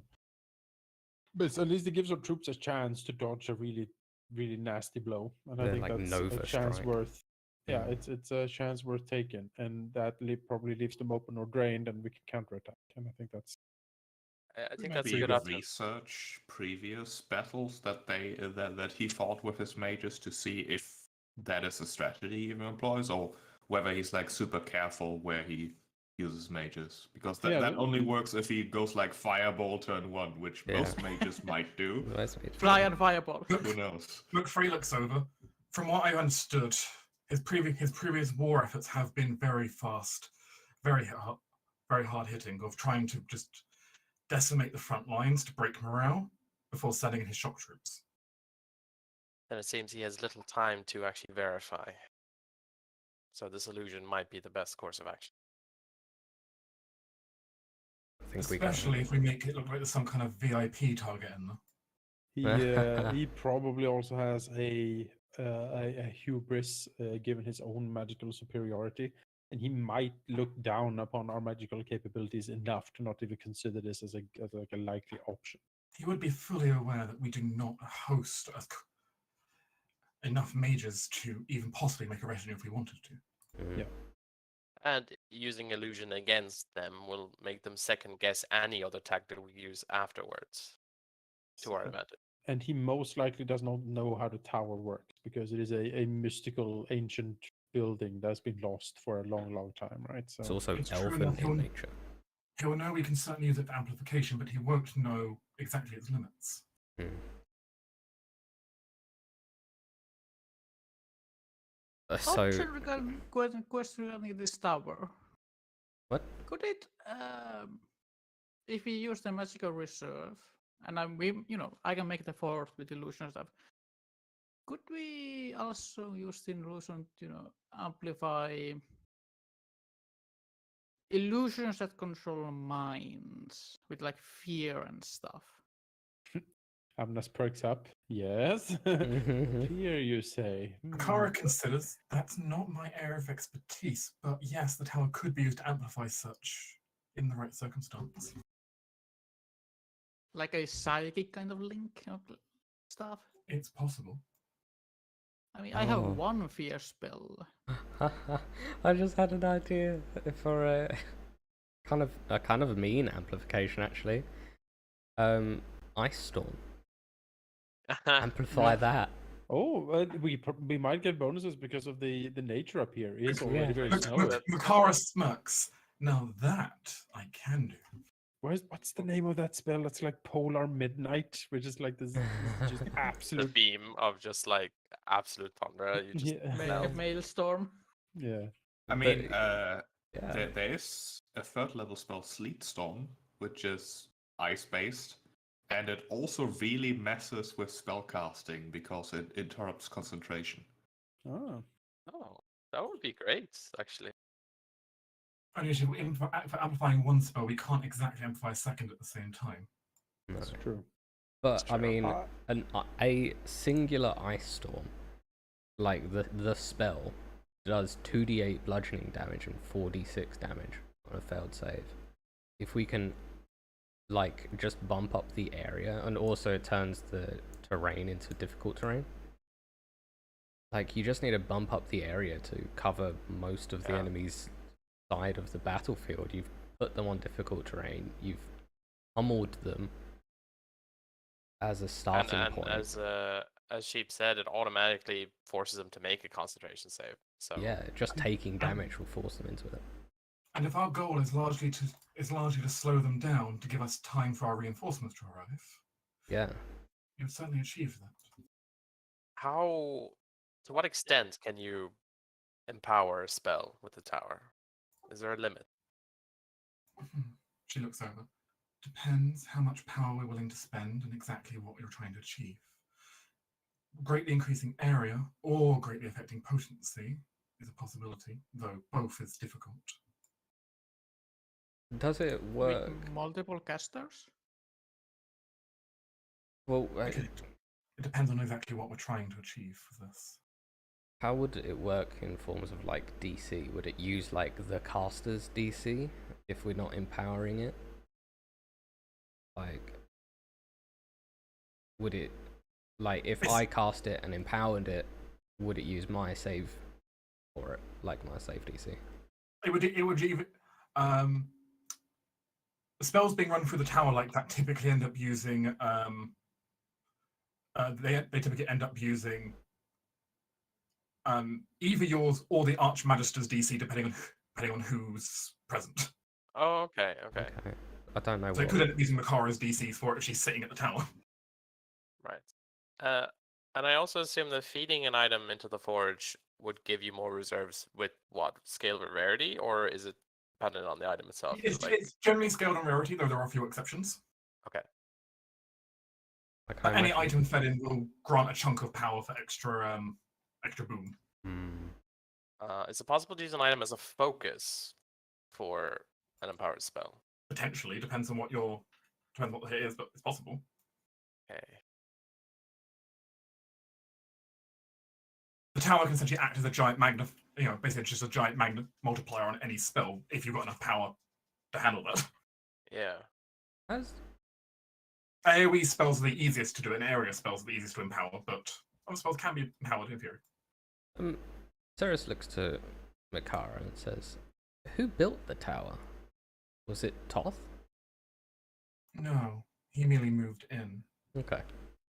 It was our ancestors much, much longer ago who built it. Because I just had the thought of if Toth made it, and sort of my staff is Toth's staff, like that would feel like too coincidental. Have we tried using, like, experimenting with the staff to see if it's at all linked to the tower? It has some manipulation of the defenses, but that was it.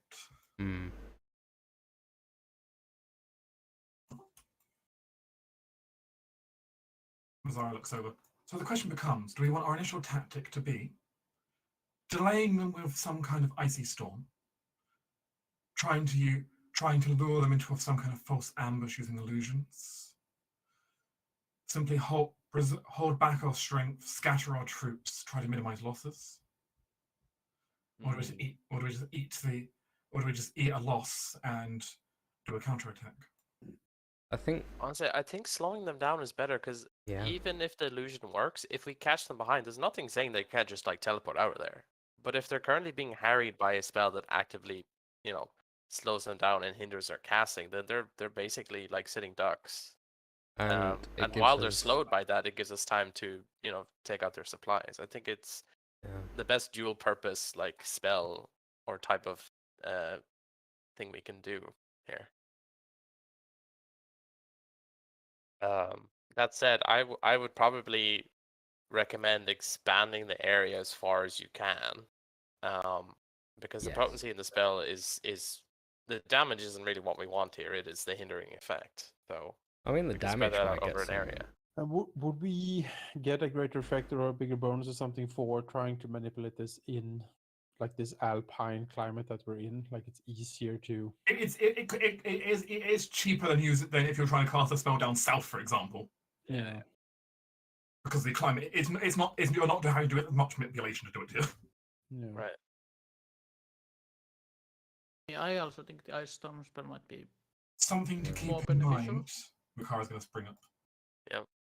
While we can manipulate our magic in this way, he can do a similar thing, though I don't know to what limits. I don't think as much, given he built the tower himself.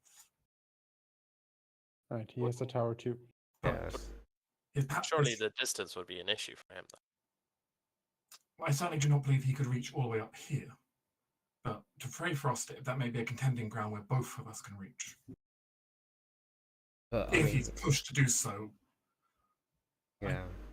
I doubt he'd want to spend that much power straight away, though, unless we really forced his hand. Honestly, like We can.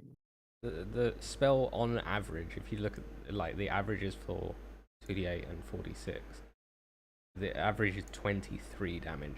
That alone, plus the slowing of the forces, would, I mean, that could severely injure most just generic people. It also heavily scares the area, so it's difficult for them to cast through it as well. Yeah. I mean, We're basically doing what Saruman did to Gandalf and the gang. Yeah. Over Mount Caradhras. Absolutely. I mean, So- 2d8 would fuck me up. Like, that's more than half my hit points just gone if that hit me. so speaking logistics here, in terms of how much resources we're going to use, how much would this cost us? Depends. If you're going with the Sleet Storm idea, are you going... The question is, are you wanting wide area, but wide area, short duration, because the spell's already short duration relatively anyway, Yeah. but wide area, short duration, just blast out? Or you want to go with something wide area, low damage, but longer duration? Yeah, wide area, low damage, long duration. Yeah, I would imagine. I think so. I mean, if we like can lower the damage a bit, but then extend the duration a decent amount, then yeah, that'd be Yeah. really Because useful. it already automatically forces a con save without even the damage taken into account first, based on what the spell says. So Are we looking at You already- Sleet Storm or Ice Storm? Because they're two I'm looking at different- Sleet Storm. Okay. Yeah, Sleet Storm is more disruptive, Yeah. reliably disruptive, but Ice Storm actually does damage. Yeah. And Yeah. not a little amount either. So it depends. Basically, are you wanting to go offense to this, or are you simply wanting to hold them back? Because I mean, Ice Storm would damage them as well as create the difficult terrain. And Sleet Storm breaks concentration and also drops them prone. Yeah. And obscures the area. So Does like dropping them from really matter? not You know, I mean, Really? we're talking about a scale where it wouldn't be all of them dropping prone, but maybe them being delayed even more than just Yeah, damage it's- would. it's the hint. possible. It's a slow effect, right? yeah, but it's slow in where we can send them to the hospital. Yeah, there's. I think. We're trying to buy time, not to kill him, because we don't have enough power to kill him. We're trying to buy time for the Duchess to show up, right? Yeah, Yeah, but if you send them to hospital, they also have to heal them. That's the which is thing. Also, more mana crystals used. That's true, but there's also the flip side that if they take too much casualties and take too much damage, we might force the Duke to do something about it early. I mean, I guess, yeah. Well, that's why I'm thinking lowering the damage. The on damage, it. yeah. Yeah. I mean, Oh. I think lowering damage, Ice Storm, big area, longer duration. I think that's fine. I Yeah. think that's okay. Because it would give them a bit of damage. I mean, if my army suddenly got hit by an Ice Storm, I would want to pull back and be like, what the fuck was that? And then figure out what I'm going to do from there. Can we hit them in the sleet storm effectively if we do that? Like our troops are winter trained and can fight in this area better than they can, perhaps. I mean, Most the of your sleet troops storm- probably can't. Uh-huh. I say most, however. The Frey Frost archers probably can. Yeah. Yeah, because I not necessarily ranged, but I mean, if we can hit them with a sleet storm, blocks line of sight, it prevents them from casting efficiently. At that point, you know, the infantry starts cutting into the mages. Yeah, Lady Eliza's forces aren't affected by tundra conditions, so. I mean, that Okay. goes to a different, like a different type of strategy that I think that sounds less like delaying and more like attacking. I mean, if we have archers that can reliably hit them, even through the snow and the storms, then we should utilize that harrying tactic. Just pummel them with magic, slow them down. While that is happening, just arrows rain in from far away outside. They can't see, they can't cast back. Okay, so That'd be pretty devastating, at least morale wise, if not casualties. I guess the question would be then is what sort of resource cost are we looking at to make Sleet Storm like large area, decent duration? To As we were about provide to move to that? the start of a new council phase, your mana bar is maxed out at 10 currently. Yeah. Oh, okay. Okay, that's good. Spent all. To get Sleet Storm over a if you wanted to go over a large area, Mhm. it would normally cost 3, so it would cost 2 because you're in an alpine condition. It will cost you to make it over a larger area. Okay. If you want longer duration, it'd be another 2. Okay, so 4 on top of. So Okay, just as a comparison, what would a 10 mana crystal fireball get us? Well, it'd be harder because it's in thunder, right? Yeah, sure, but still. A 10 mana crystal fireball. I mean, you're essentially going to be launching a missile into the middle of the army.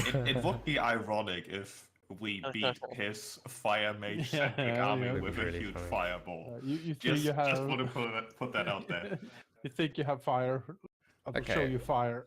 So what we're saying, like 4 mana for a Sleet Storm with a large. Area, long duration.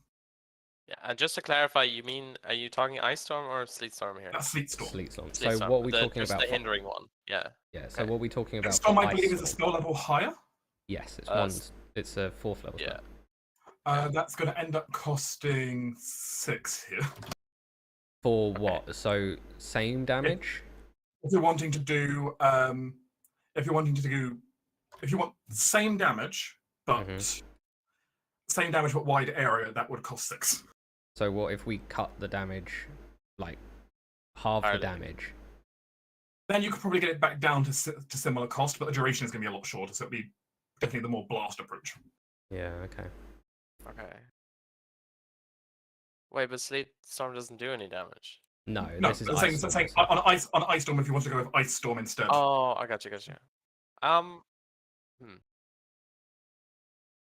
Because the Sleet Storm, while it doesn't do any damage, it does what we want, like essentially in terms of slowing them down. But it doesn't do damage, which you know. Oh, I thought it did like a few d6. Sleet Storm. No, not doesn't. Ice Storm. Sleet Yeah. Storm. So Sleet Storm will simply knock them prone and break all concentration. Ice Storm will do damage, but it won't. But you definitely can't make it last long duration. So we But It's could. also difficult terrain as well for Sleet Storm. So like, They But both are. Ice Storm Oh. does leave difficult terrain as well. okay. Yeah, it will leave difficult terrain, but it won't have a persistent breaking concentration effect on them. Yeah, but Yeah. the prone effect for Sleet Storm is but then you realize it's difficult terrain. So like they have to spend half to get up, and then they're difficult terrain, so they can barely move. While if having a they- concentration failure at the same time. Exactly. So like Yeah. if you want mages to not cast and not be able to go anywhere, then that is the perfect spell. If you want to do Mhm. damage to them while also having a hindering effect on top, Ice Storm is better, but that's not what we want. We want them to Yeah. delay them. I think Yeah, Sleet also Storm would be best. The spell Ice Storm also only lasts 1 turn Yeah. by default, where Sleet Storm is actually a concentration up to 1 minute. Yes, which amplified by the tower could be concentration up to something longer than that. So if we go for the Sleet Storm, bigger area, longer duration, what was it? How much? 6 was it? 6 4 for mana? sleep. 4. It will cost you 4 mana by base, so the price could fluctuate a bit, but it's 4 by base. So what were we Okay. talking about? What sort of area and duration were we talking about for that? With duration, Bakara could probably hold it for an hour. That's pretty Okay. good. At what Um, radius? Full radius. She could basically make it cover, instead of covering just a little bit of the battlefield, cover, a decent block of the battlefield for you. Okay. What if we bumped it up to like 5 mana? Could we get it to cover most of the battlefield?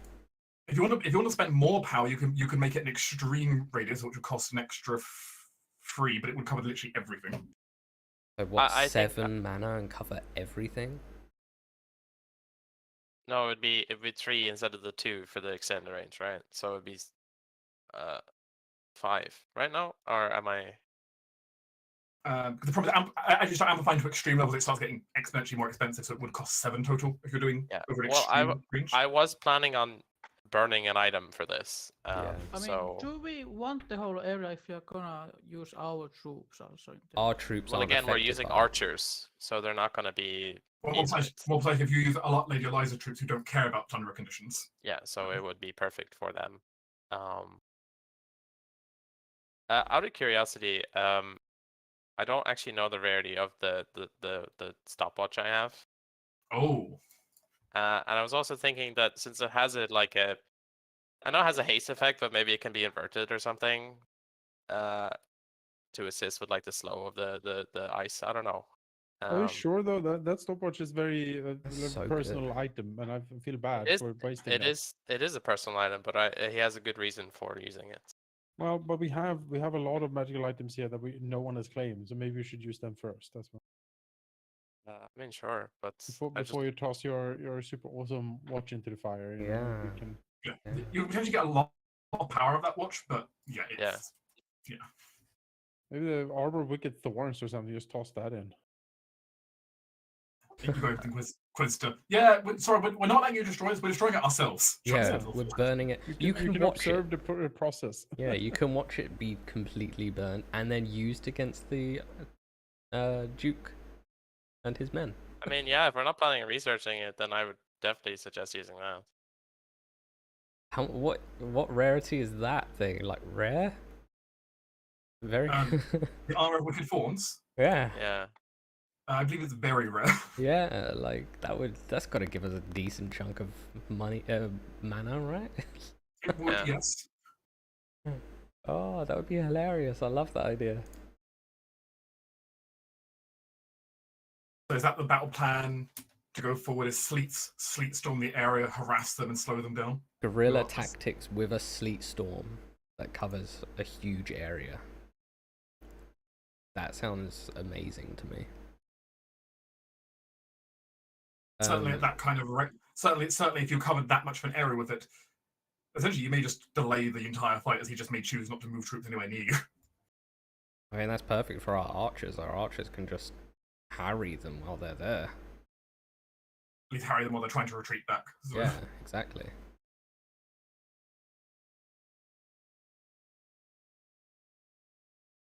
And I think while we're casting it, I think Ceres might want to use. I suppose it doesn't really.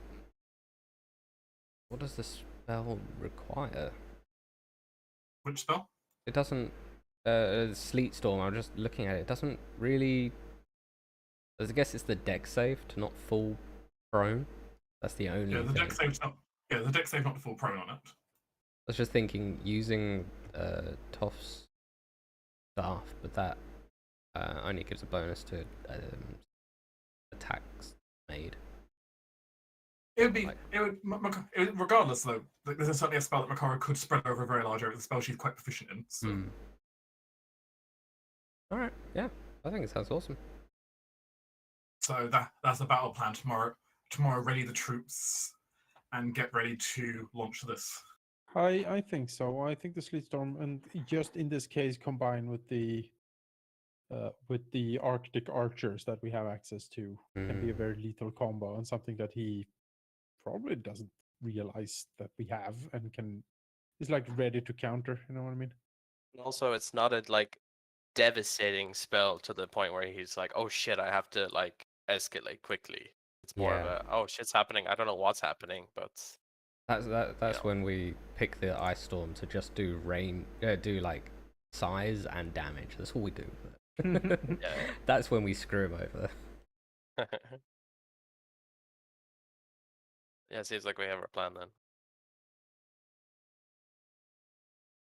I'll start readying the troops to march down. I suppose Charlotte deals with the wards on the palace, and Akara's going to head up to the spire to prepare. Yeah, makes sense. I think Ceres wants to look at the city-wide wards against teleportation. See what we can do about getting that up, because that'll free some men.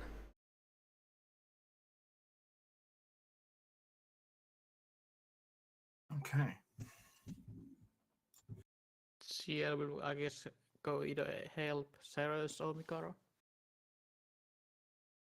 I suppose Torin will also be getting ready to just deploy on the front lines as well, I imagine. Yes, absolutely.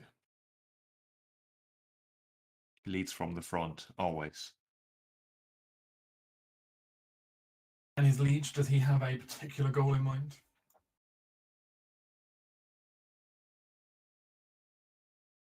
Jonas? Sorry, I was zoning out. Been a long day. It's okay. Is there something in particular that Amos would like to do as that everyone's kind of moving out to prepare for? Well, he did like the idea of like projecting a fear effect from the tower. That sounds fun. Like if he could like hook into it somehow and use his aura to like project a domineering effect of like tyranny and terror on the enemy, that could be pretty sweet. Basically entering like a battle mind sort of thing, like boosting his own troops with righteous vengeance and then just cowering the enemy. That could be pretty sweet. I don't know if that is possible, but that is something I certainly like the thematic idea of it. The idea has now been put in Amos's head. Yes. If he can have a dread throne on top of the tower, he can sit and project his will. You know, that's pretty sweet. I wonder if we can I can help you with that. Yes. Given my psychic whispers is like a mile range, if I can like Oh, tie it yeah. with your aura, like, and they amplify it into people's minds or something. That could be pretty fucking sweet. The psychic hype man. Yeah. No, like an amplifier. Yeah, no, I really like that. And we're already using the tower for stuff, so we might not be able to use it for this, but I like this idea a lot. This is definitely something that could be looked into as an option. The thing is, if the tower's being used to amplify, it can really amplify one thing at a time at the moment. Yeah, of course. But it's good to have the ideas out in the open, right? So in lieu of that, Amonas will do what he does best, which is, inspire and lead troops. It's very charismatic. And this is a situation where we haven't prepared, there has been a little bit of propaganda sent out. There's been bards and whatnot singing tales. So now it is time for the glorious king to rise and start leading his troops. Lead from the front as well? Yes, probably. I mean, yeah, whatever he can do to bolster our troops' fighting prowess, because they will need to hold against a fairly nasty foe here, and they need to be steeped in the knowledge that they are doing the right thing and that they're holding back, someone who is corrupt and evil and all that stuff. Basically, try to infuse them with courage and righteousness. Okay.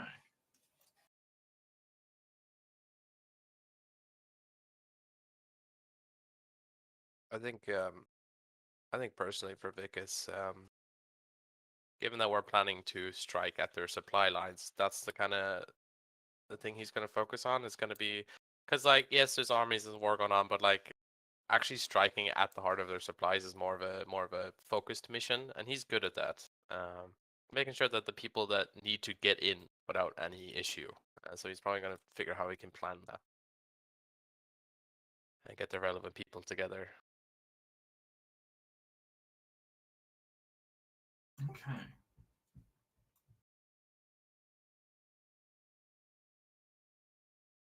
I'm also going to quickly go ahead and grab a drink then. Yeah, go ahead. So it's going to be incidentally, yeah. You're moving to the actual warfare segment soon, so this will be Woohoo! interest. War is great. In roleplay, I mean, Yes. just to make my stance clear. I know we're streaming, so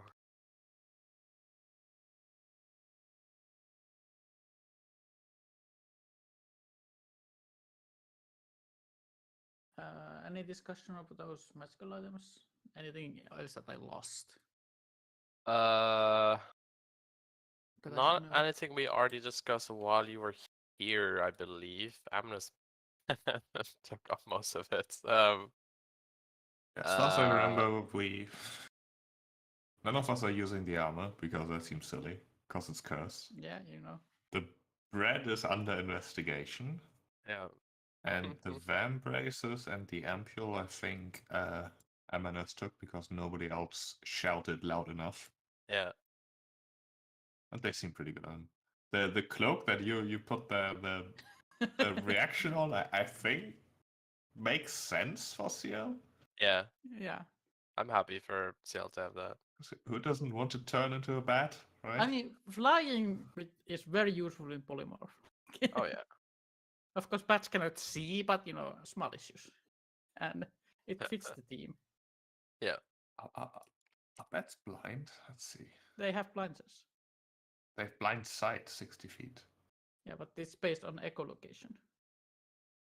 True. So It doesn't specify that they are blind though. It just says they can't use the blind sight while deafened. I guess that's true. So, as per the stat block, they are not in fact blind. They just see better if they use echolocation. Yeah. But yeah, I would like to take a look if possible.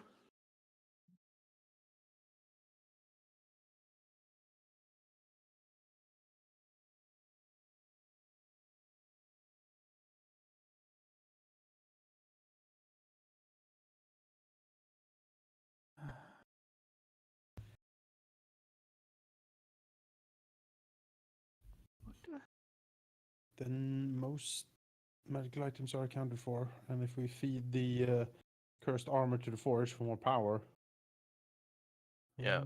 yeah, Certainly back. would be an interesting thing to research, but I think given the time of the opportunity cost of like, oh, we could research this, but also we have other stuff to research. Yeah. It's yeah. Destroying a very rare item like the suit of armor would be worth up to 10 mana to recharge on the tower, Oh, pretty good. which currently is the mana's total capacity. yeah. So if we do it, we don't have enough space. So can we use it instead to And we do need the to- spell? Supercharge, Yeah. use everything, and then feed it, and then just blast again if we need to.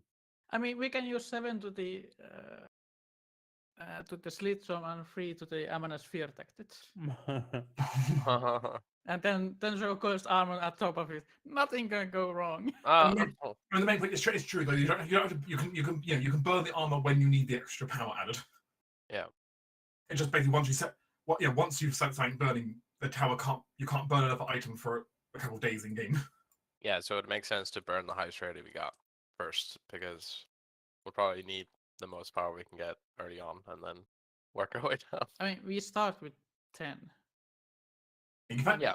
thankfully you've got tons of power because Makara has been Makara's a very good magister, so she's been building it up. That's great. How do we get our capacity increased? Exactly. That would basically by building more mages facilities. Okay, so more money, basically. Let's build more pylons. More money, more personnel. I mean, if mage towers count as pylons, then yes. Yes. We must construct additional pylon. You need more mage infrastructure if you're going to hold more power. Yeah, makes sense. But is it fine if I take the look? We just need to teleport Duke Alcel's tower over here, so we have 2 towers. We can have then Aunt Mika run the service in each one of them. Yeah. See, they're both happy then after that. They have their own tower each. I mean, technically speaking, if you had enough major infrastructure, teleporting a building is actually a ritual. Hmm. Good to know. You do need, unfortunately, more tower than you need more power than a single tower puts out for teleporting a tower. I can imagine, yeah. Or it needs to be one really kick-ass tower to do it. I mean, we're just gonna need to build a demi-plane full of towers to guard our power source. Everything is improvised. If anyone who's seen the Castlevania anime, though, technically speaking, you could have a tower like that just teleporting stuff around. That is possible. Yeah. It would just need to be really, really souped up.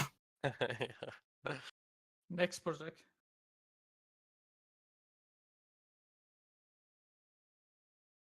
Everyone sets out then, preparing themselves for what is going to be an interesting first engagement.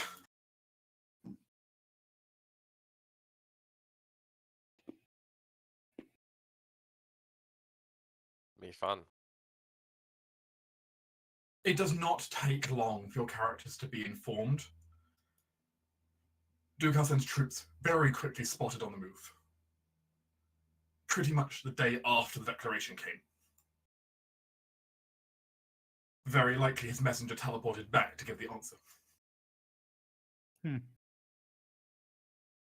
Probably not a huge surprise. That's fine. We wasted more mana. It's okay. But a single mage teleporting is not that big an expense. I know. Personal expense.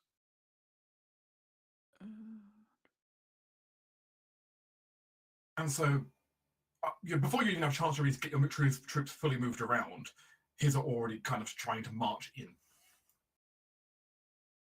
Alright. As it stands, the area was already well fortified, however, by Torin, who very quickly, I imagine, has gotten himself down there on horseback, potentially, or possibly just marched down all night, non-stop, up to Torin. Yeah, no, we're moving in here as quickly as for sure. As a result of, due to Torin's fortifications, there are already troops and people in positions, at least slowing down their initial approach. Oh, that's good. Aaron's not a horse person. He would have marched. Just overnight march, go. So be it. Who am I to argue the wisdom of Torin? Yeah, that's true. That's right. Also, just too damn small. He needs something bigger. Maybe something scaly with wings, you know? Starts with D. Maybe.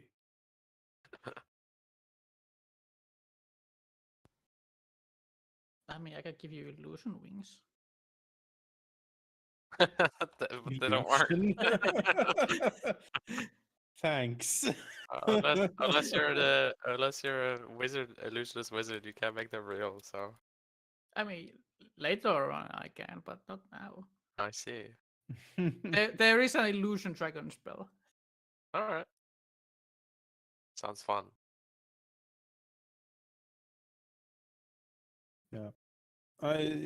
Just everyone was already expecting this, so I assume we don't need to alert, no one is surprised, but yeah, just complete mobilization, everyone get here, move. Make sure that Frey Frost is aware, make sure that that Silver Swift is aware, and then we go. Thankfully, Silver Swift did leave a device of magical communication, so overnight the message was sent back to them to let them know. All right, that's good. So they are fully aware of the situation. Do we know if Rahal is going to stand down? He was incredibly impressed. I think you said he had seen his god when it. He had seen a god. Hmm. I don't say he saw his god, he saw a god. Who did So- he see? So I'll leave that up to you to interpret. You don't know yet, though. You'll find out soon enough, I suppose. You don't know yet. It sounds so ominous. I think you don't know full information yet. No, I know. It's just the way he said it.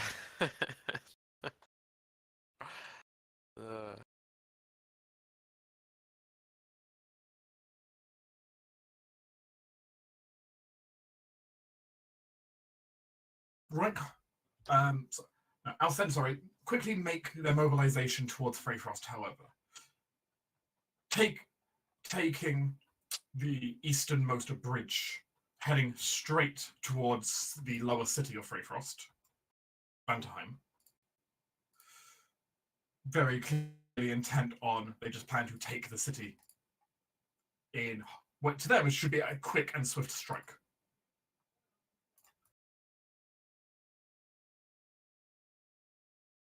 Well, you know the target at least. Yes. Yep. Obviously, it goes without saying, losing the city would be a devastating problem. Oh yeah. Try not to let that happen. After all the effort we took to take it. Hmm. I'm back. Welcome back.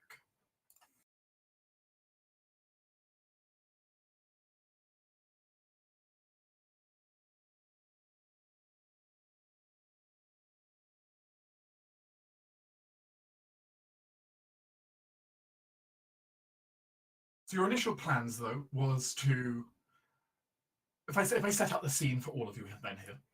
Oh. Your group from your war command can see out over the battlefields. Familiars flying high and scanning the area, looking at troop movements.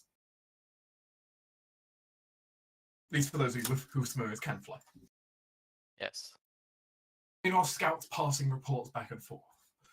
His troops are definitely approaching towards the eastern bridge here. Step by step. You have barricades and fortifications on both sides of the bridge. Some on their side, some, of course, plenty on the closer side of the bridge to where you are now, to defend Vanterheim with. Or expertise of Tauren. And very much designed to help defend against mage fire if they decide to just fireball blanket the battlefield. You know, not an unlikely solution of this. As the enemy troops move in, the sleet storm having been, being prepared by Makara, when would you want it to trigger? Do you want to let them overrun the first barricades and make it to the bridge? Do you want them to cross the bridge? Do you want to get them before they take anything? I think if we can hit them on the bridge, isn't that a pretty good spot? Like they're bottlenecked, they're confused. Archers can hit them easily on the bridge. They can't run anywhere except backwards. It's true. On the bridge is probably perfect because again they're like basically squeezed into it. And normally they'd be like, oh, whatever mages teleport, but they can't easily. So now they're kind of like just stuck there.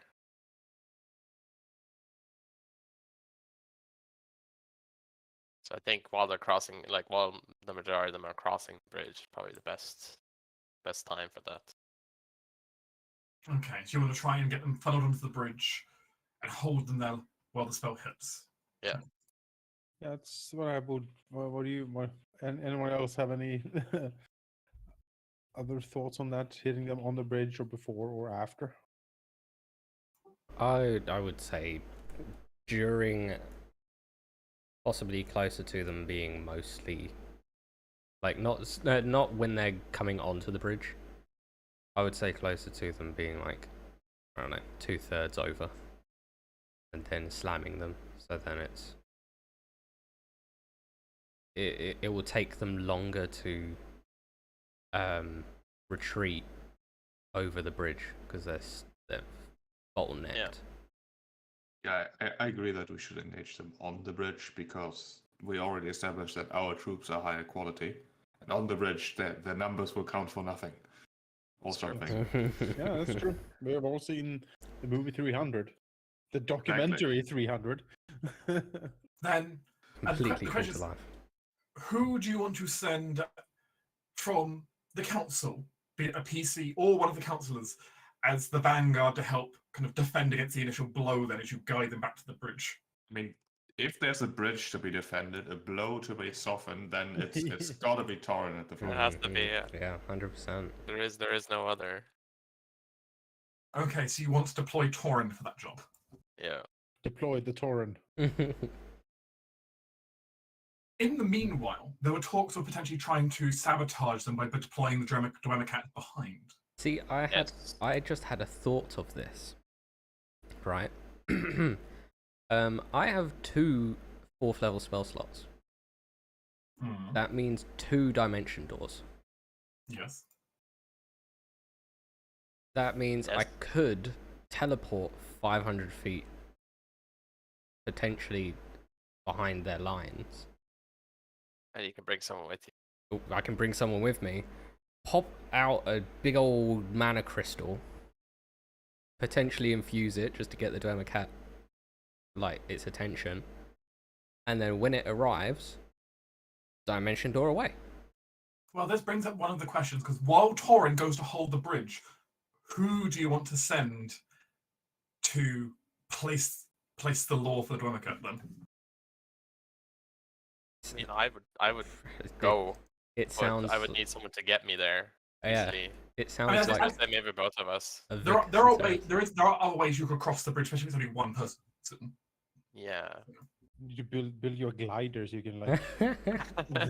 Dimension door you up to the 500 feet straight up, and then you glide down. Yeah. Wait, can you like choose not to teleport yourself, or do you have to go? You can touch a willing creature and teleport it away if you want. I believe. Yeah, you can port me over, and I'll find my way back. No, it states you teleport yourself from the current location to any spot within range. You arrive at the Stealth. exact same spot. You arrive at exactly the spot desired. It can be a place you can see, one you can visualize, or one you can describe by staying distance and direction. Oh. You can bring along objects as long as their weight does not exceed what you can carry. You can also bring 1 willing creature. It's up to you if you want to use teleportation to cross, or if you want to have someone just go on foot and take the kind of rockier path around to get across. I feel like the teleportation would be the safer bet. It's true, but then again, your magical expertise is quite valuable, whereas Vicus himself, I mean, outside of martial and has nothing really battle front worthy to contribute easily. So I feel like maybe having him do this is probably better. It's riskier, but if it succeeds, it's probably better in the long run to have you for something else. If you feel comfortable opinion, though. with doing it, then that's fine by me. Yeah, I think he could manage. He is I think he is the fastest on land runner. So, and if it's rocky, I assume it's like keeping balance. So he's good at Yeah, that. it's a lot of balance if you're looking just across the rocks to get across the river. But it's effective though. Yeah. You I know, think, you also have the haste. I have the haste thing. I was planning on using that as well, just to kind of speed it up.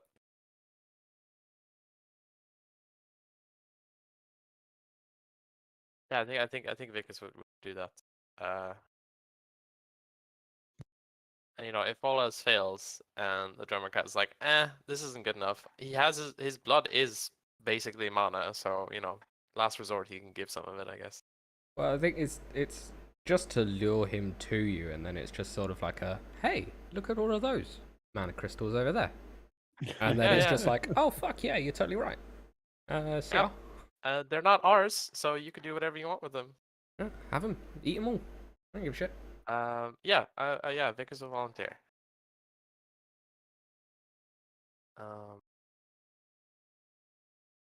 Yes.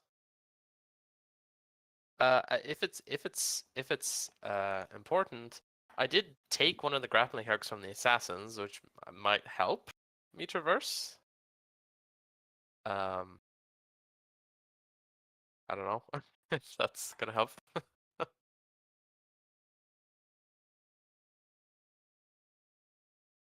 It certainly has its uses, to be sure.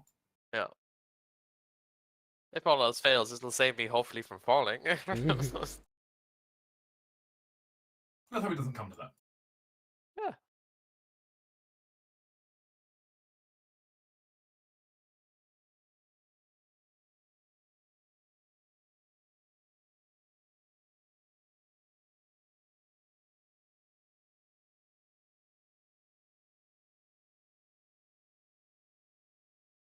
Okay, but you head out then to handle the Dwemer destruction. Yes.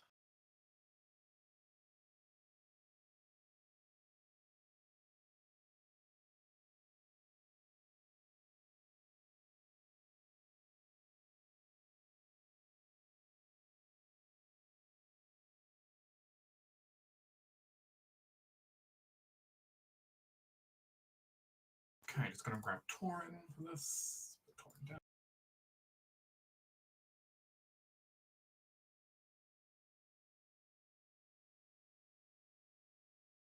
What's the like distance extent of the battlefield here? Is it more than a mile? Battlefields are big, so as it stands, the full battlefield is probably about a mile across. Yeah, it makes sense.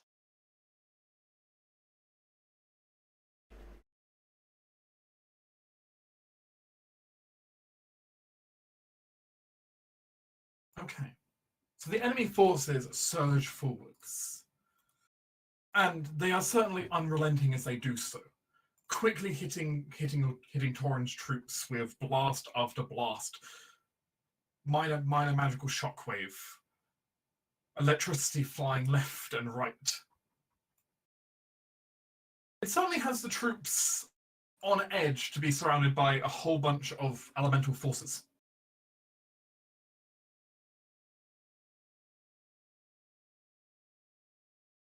But it's Torin who you want to have lead.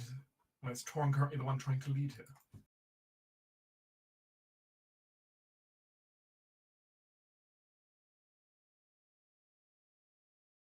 Sheep, would you like to roll a skill check using your warden skill roll?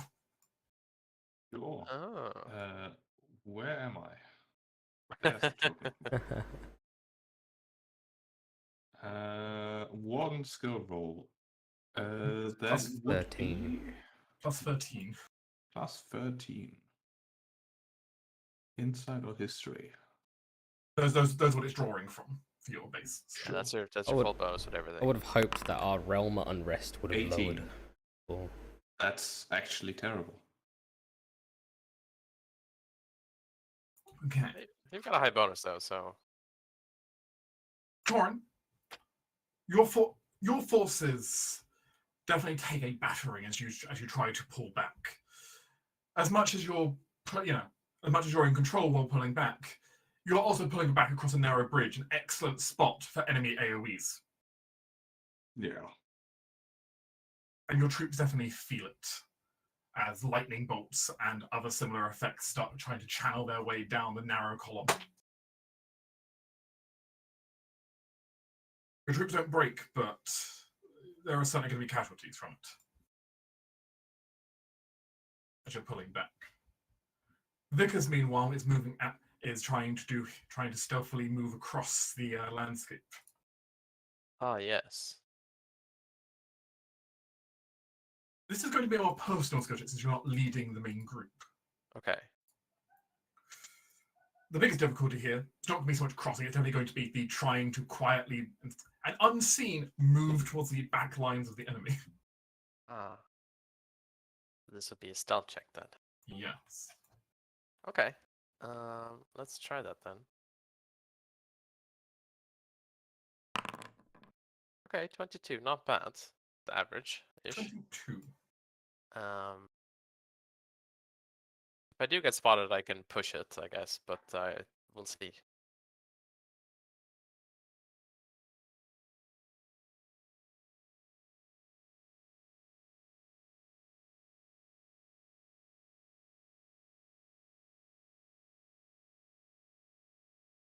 And 22 would be a success. Great.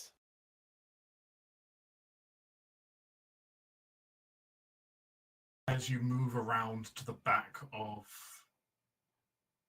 as you kind of start moving around towards the back, you can see the enemy's kind of supply camp as you kind of keep moving.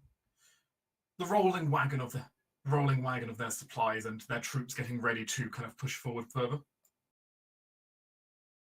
And you see back there two things. You see, firstly, of course, you can see, for example, large barrels of their own mana crystals all ready for their own troops. And of course, their own mages getting preparations. But of course, you've brought bait. Yes, the big mana crystal. A very, very pure mana crystal, one that all it needs is a slight push to be noticed.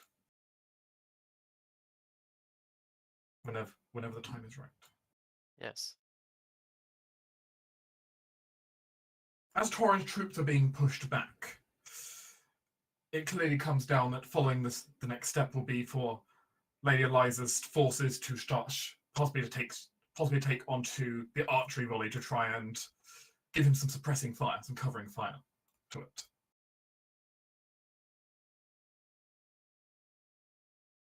Of course, Lady Eliza is excellent at archery herself. Which does bring up the interesting question of: would you rather have her leading the troops as a leader, or would you rather have her on the assault and have someone else do the leading of her forces? Well, I was thinking of Ceres being there to provide her own sort of her own weight into the conflict. But I mean, I'm just thinking of like playing at strengths. I think Ceres might. What would Ceres be using? Like her own mod? You'd be lead. In this case, you'd be leading. In this case, you'd be leading troops. In this case. Mm-hmm. So we're looking for something. It'd either be possible. Yeah, probably. Because in your case, this would have to be a personal check. Because you're not using something that's fitting to the Grand Ambassador role. Mm-hmm. So this would be just basically like some kind of personal charisma check against the troops in your case.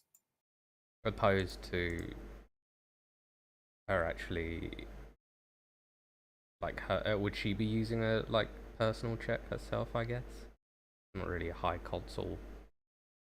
It's not really a high console thing, even though of course she has her own thing as being ruler of her own land, which helps. Mm.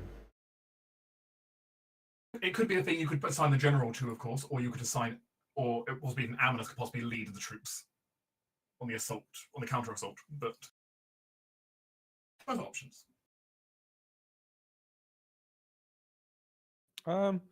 Yeah, we have characters that can lead troops fine. What we don't have is someone with Lady Eliza's expertise of sniping. Right. Yeah. Yes, the question is, yeah, because that's the whole thing of Lady Eliza can stand from the back and like be ordering her troops around, but you could also just send her in as a strike force with this. No, I want her sent in. She needs to employ as much of her like long range damage as she can, especially here. We can hold the line morale wise, I think, while she works. So then, do we put McFrey to lead the archers?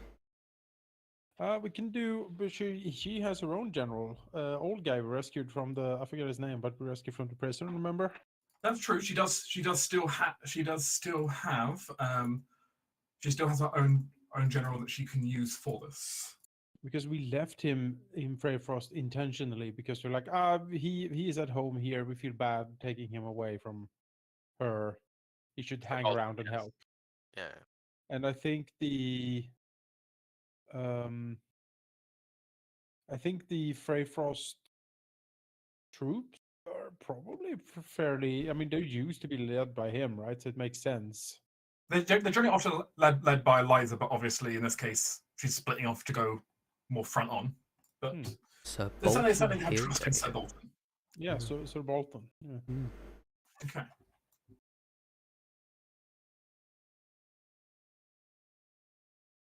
And I think Ceres would have wanted to be with the archers to provide her own form of pain from afar. Does Sarah want to go more like a sultan herself? Yeah. You going with Eliza? I don't see why Or not. are I've you got operating. good I ass agree. It's a good range. idea. I got If shit goes down, you grab Eliza and teleport her out of there. yeah. Like fireball's 150 feet. one ice storm is 300 feet, like range. That got Sure. I got good range on these.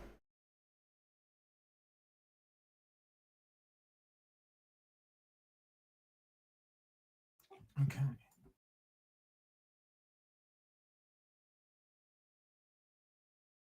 I have been drawing this out, by the way, actually, while I've been talking.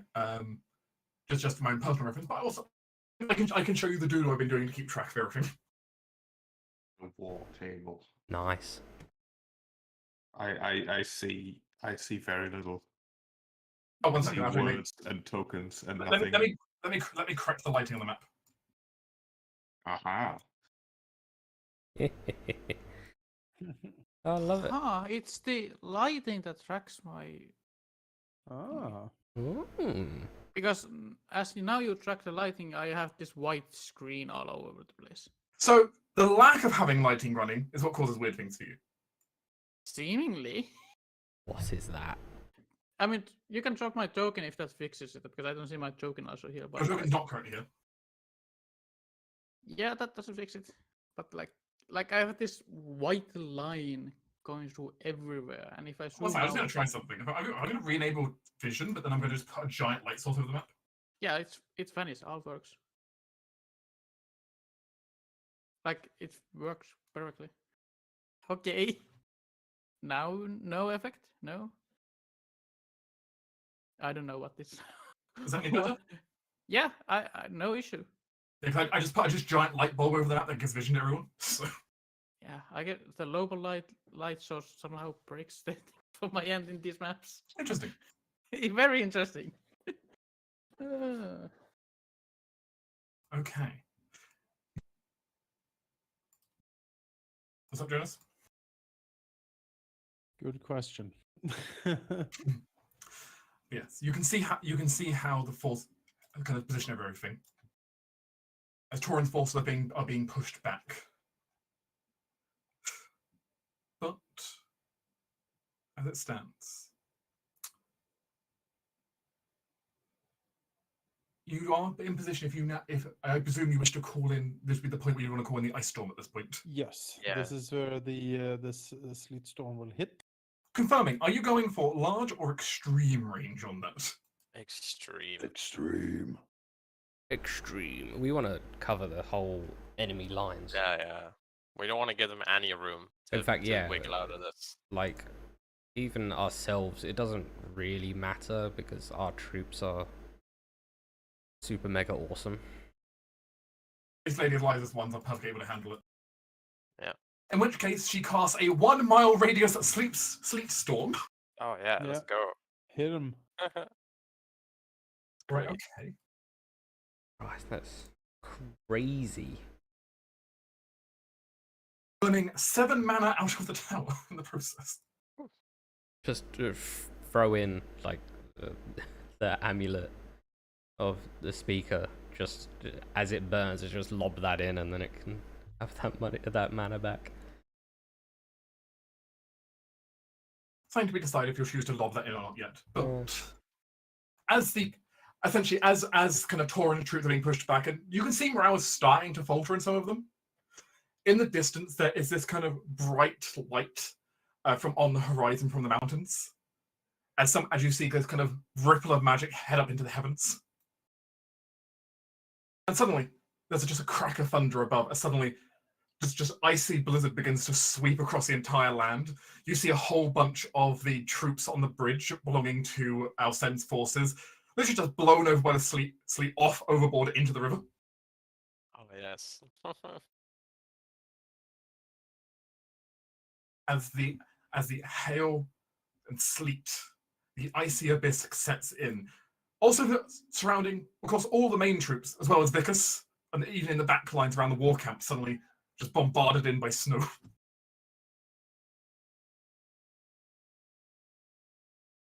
Definitely the signal has been raised. All right. I presume at this point Vicus is going to leave the gift. Yes. Activate pour some of his own stuff into it, or push it. See if it appears. You activate it and you feel it hum brightly. letting out a pulsation of magic around you. You notice the mages definitely notice the crystal there, but you also feel it. You feel a kind of energy you only ever feel when this thing's around. It spotted it. Right. It's coming. And Run. you probably want to book it. Yeah, he's gonna leave it on the pile. Now he's gonna book it out. He's gonna use his haste thing to get the fuck out of there. You're made of the stuff that he eats. Yeah. He probably will not think twice. Vekas! Not once he goes to a feeding frenzy over an entire pile like that. So Don't Yeah. look back. It's too gruesome. It's fine. With haste, I could do like, I don't know, 240 feet in a turn or something. Like, pretty fast. the enemy forces on the bridge immediately start going to disarray as the storm starts blowing them around. And with the fortifications you have on your side of the river, you potentially have a good chance to just block them off entirely and stop them and force them to make that retreat. All right. Yes. I mean, why force them into a retreat when we can just harry them now that the advantage is on our side? Let's just pummel them until they break. Yeah, we just hit them as hard as we can here on the bridge. They're in disarray. I mean, if they're trying to start retreating through their own ranks in panic and stuff, that's when we counterattack, right? You just Yeah, it's the perfect. push forward, kill. Yeah. The Drabercat madness is happening. That front line appears to be made up of a shock troop of spears and shields, followed up by a line of low trained but still dangerous sorcerers. Mm-hmm. Are you wanting to send in a perhaps more elite strike team into the main fray? What troops is Torin currently leading? Just heavy infantry, or like what's in there? Yeah, so Torin would be leading in this circumstance, since it was just your kind of main defending force. Very likely your kind of larger groups of footmen. Okay. Did we have berserkers still from the Scaldi? You did not currently. No. Alas. And most of those died in that fight. Anyway. I know, but I was hoping there might be some left. They got wrecked. They got obliterated. You could Because potentially it's have golems. you could have someone push forward a unit. Could be golems. I mean, the golems would be immune to what the magic that's there, right? So we could push forward with them, and then since they can't really see that well, they probably start blasting magic and it won't work, right? So It's either that or you can take the Frey Frost infantry on the assault since they are unaffected by it as well. I think the Frey Frost infantry might be the best here. Yeah. I like the golems, but I like them as a trump card. To be like, aha, I have sent forward my wizard battalion. Surely your puny troops cannot do anything now. And then As you also know, golems walk out. the golems are kind of limited life power right now. Yeah, they That's have a true, yeah. limited use. So yeah, I keep think forgetting that. Yeah. I think the Frey Frost infantry is perfect. Maybe McFrey, he's a decent knight in his own. The question is, who do you want to kind of be the vanguard pushing them forwards? Gillian is pretty decent. He's a field marshal, right? So he probably would be. Yeah. Or Amanus himself. Amanus can certainly do it. Does Amanus want to be a vanguard and punch into the enemy lines? Yes, he That loves sounds that like stuff. his kind of thing, yeah. He loves punching. No, I mean, he's a lead from the front type of guy, and he will probably be a good morale to see the leader not be like, oh, go there and there, but just say, come, follow me, and go in. It's true. Okay. That is certainly something you can do. And Amanus and Torn works well together in the front line, so might as well. I do have a question if you're leading your troops in. Mm-hmm. Death Angel? Don't fry our No. own troops' brains. There's an ally or enemy. The explosion when it activates is not friendly, but I mean, I can just be in front and activate it and blast it forward, right? Oh wait, I have an idea. Uh-huh. Let me look at my. My Aura of Conquest, like the big burst I can do, that's friendly, however. So Thorin has a cloak that lets him cast Dimension Door. Yeah. So he just takes Amanus, teleports into the middle of, enemy forces, and then you can explode. Sure. Okay, Oh, that's pretty okay. hilarious. Like just Oh, yeah. as the strike force comes in, like it just clashes, Amanas and Torin teleport in and bam! Yep. Just If I- wrecked right behind you. Okay, I think I see how this is going to go then. Amos, would you like to give me you can give me your ruler roll if you would like for this plus 13. All right. I shall give a ruler roll. And I think I know how this is going to go probably, but we'll see by what the roll says. Let's see here. Did I have inspiration? Don't think I did. Oh well. I believe in you. Plus 13. Yes. 1d20 plus 13, you said? Yes. That's a Hey, 30. That's great. How's a 30 70. work? Amanus, Death Amanus, your troops are not deterred when you're standing there. They remember you as the hero of Freyfrost Yes. and are standing by your side as you rally them and start pushing them forward against the enemy shield wall. Of course, what after you've got the main assault pushing forward, you're already leading the vanguard, chopping forward with your greatsword. Yep. Lightning arches in all directions. Torin then running up behind, placing a hand on your back as you disappear and then appear among the enemy sorcerer unit behind them.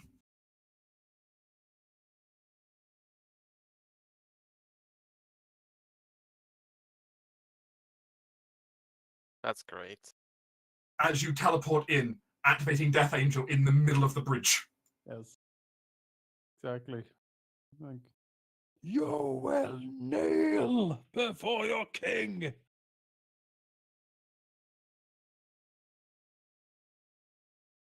Yep. It's disarray, mayhem, mild pandemonium. Excellent. As the forces of the bridge kind of start scattering a little bit, trying to figure out where to go, but there's nowhere to go. As it appears, well, there is definitely some kind of issue. They're going to have an issue trying to move here with you kind of holding them off. As a result, you've kind of got their footman vanguard at the front, locked in. The sorcerer is kind of scattered out, and their backline just retreating.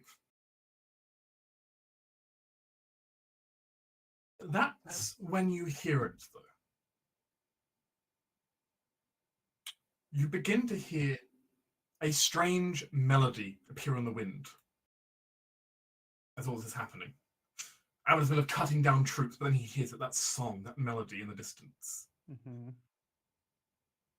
And on the breeze, on the skin of any of you who's a spellcaster, you can feel the tingle of magic run over your skins with that melody. It appears the enemy is bringing a spell of their own to the battlefield.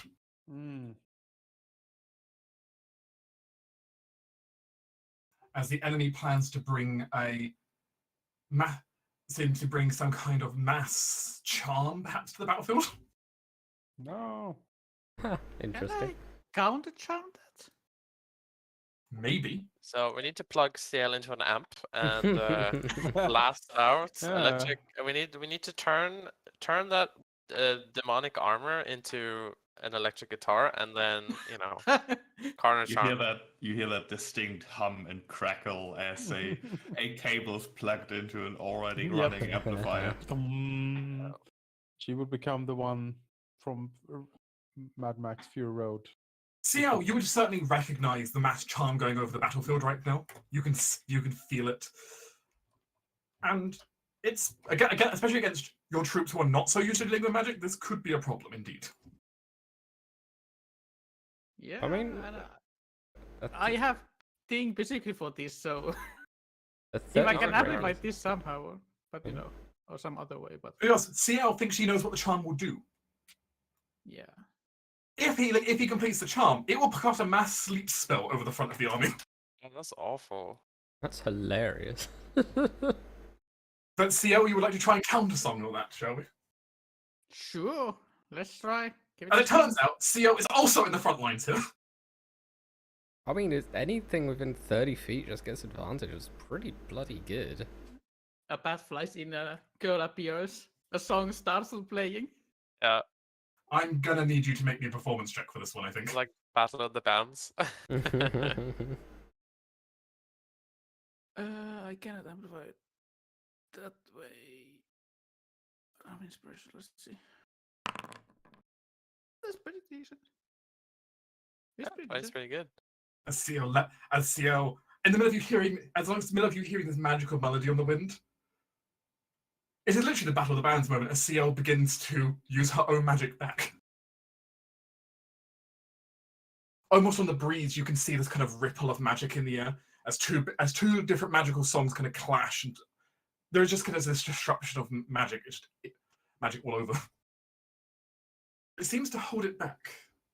While you do see a couple of your troops seem to get a little bit drowsy, you manage to prevent any sizable number collapsing. Yeah, acceptable terms. Torin, Amanus, Yes. with the troops you got pincered, Yes. capture or death?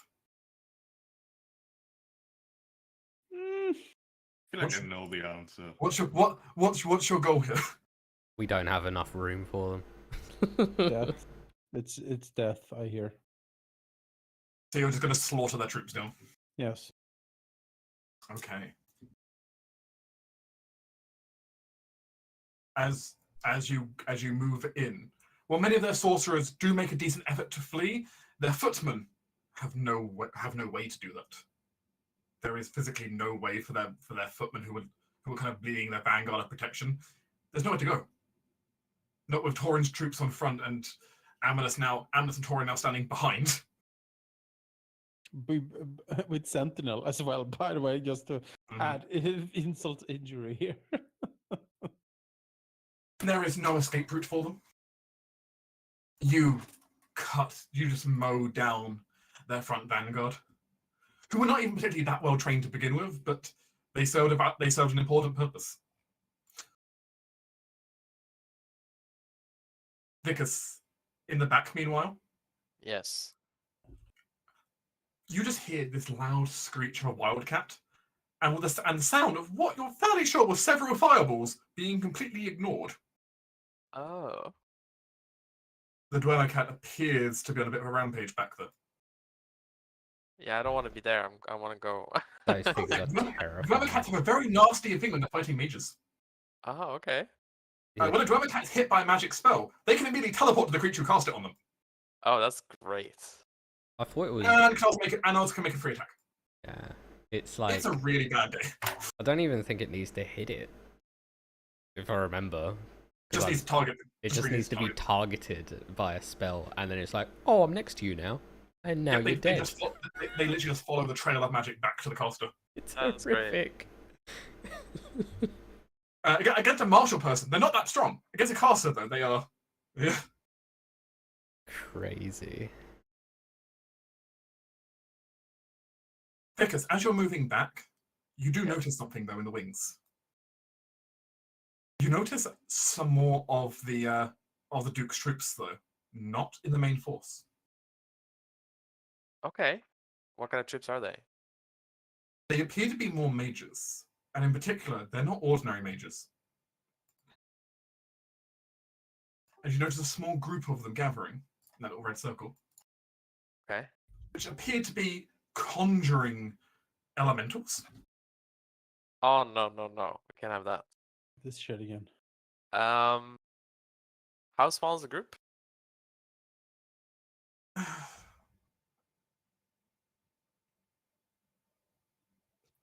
appears to be about maybe a dozen defenders alongside half a dozen mages. Ah. Time for assassin group. Yeah, I think I might call in my favor here to take them out. You want to call in the The black ticket, yeah. okay. Because the amount of force multiplier and conjurations can have is awful, and that needs to stop. Also, as it turns out, given the weather conditions, you kind of can take a guess what they might be summoning elemental-wise for this. Yes. And that won't be good for us. Also, I'm probably the only one who has seen this happening, so I need Well, to. the only one who's noticed it right now, yeah. Yeah, so yes, I will call that in to take them out. Okay, you're going to deploy your special forces then. Yes. Okay. That will use up that one use you had of them, but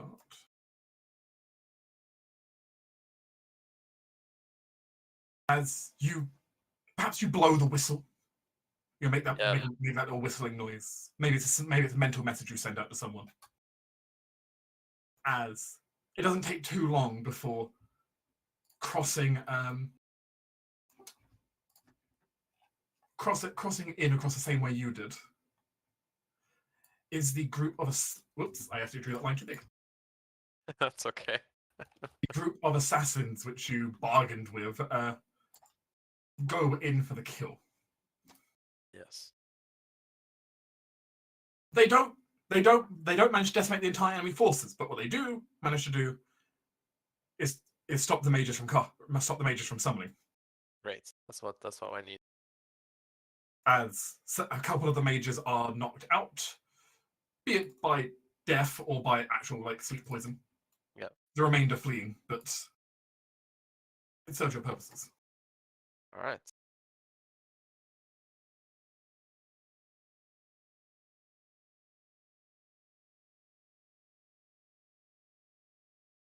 The enemy forces that remain, while being absolutely bombarded by Ceres and Eliza on their attempted retreat, which, Ceres, do you want to just roll a magical attack roll? Since I do believe you're just casting stuff you're casting just blasting with your own magic right now. Which I don't know how we're still here. Anyway.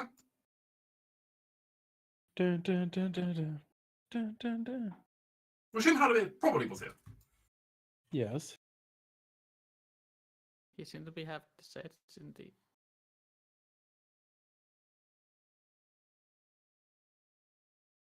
He might be AFK because in the foundry he seems to be an AFK. Yeah. I see he's using the AFK button I installed actually in the chat there. Oh. Yeah. If you look in the bottom left down in the players menu, there's a little ZZZ Oh, button. yes. Oh, yeah. Yeah. I did install a new AFK option. That's great. Oh, that's neat. How do I use that? In your top area where your token controls are, top left, there's Oh. there's a speech bubble with a slash through it. Oh, yeah. I want to say something. I raise my hand. And yeah, there's also the hand for saying you want attention. Attention. I haven't finished configuring those yet, but yeah, they are there just so you can make little markers hey. That's fun. That's good. Yeah, I like that. Good. Yeah. With your combined plan and the sheer magic you expend over the battlefield, it does appear his troops pull back. And fully pull back, retreating back to the fort for now. Okay.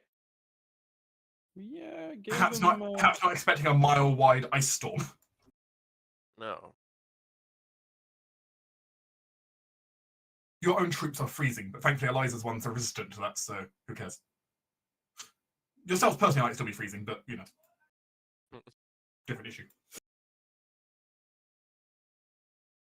But for the first battle, the victory is going to go to the Ashen Court. Hooray. Nice.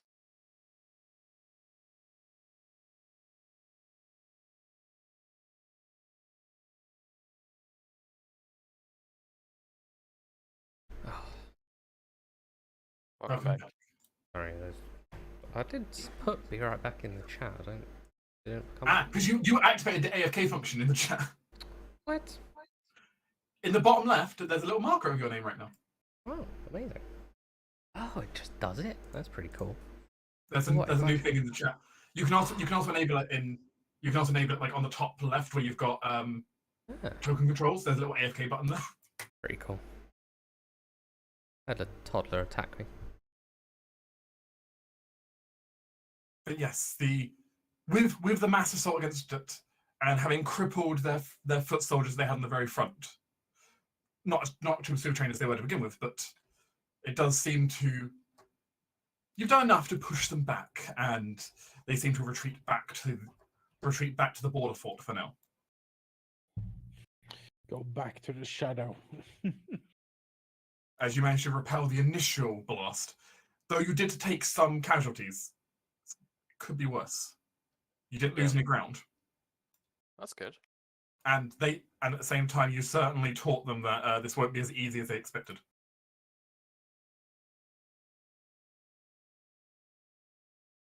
Very good. With the giant sleet storm going on, your troops also don't want to advance at the moment, for obvious reasons. Obviously. Yes. But that does give you a little bit of time.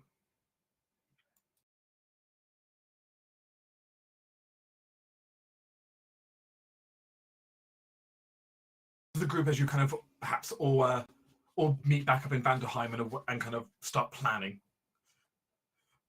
Yes. waiting on the next move of the enemy or from your allies. You do end up receiving a missive sent by flying animal messenger, Okay. informing you that the Duchess's troops have crossed. The first set of the Duchess's troops have crossed the border into up into Sorkai's region, are now making their way down the valley towards Freyfrost. Oh, Alright. great. All right. We've bought some time. The other set of her troops have begun the move into Reichhold, who seems apparently incredibly disorganized right now, Oh. though apparently still resistant. Okay. It's like I'm trying, cousin. Honestly, Look at me. it's peacetime, cousin. But you know I am ever so incompetent, right? It's a real shame. It's such a shame I'm so useless at warfare. Yeah, yeah. Such a shame that I don't have any money to keep my army up to date because it was robbed from me somehow. Well, on that note, actually, you end up also personally receiving some visitors in your own war camp. As those of you who can cast magic can certainly feel a large amount of magic used near you.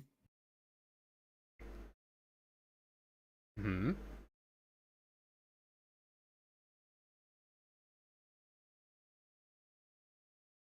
Oh.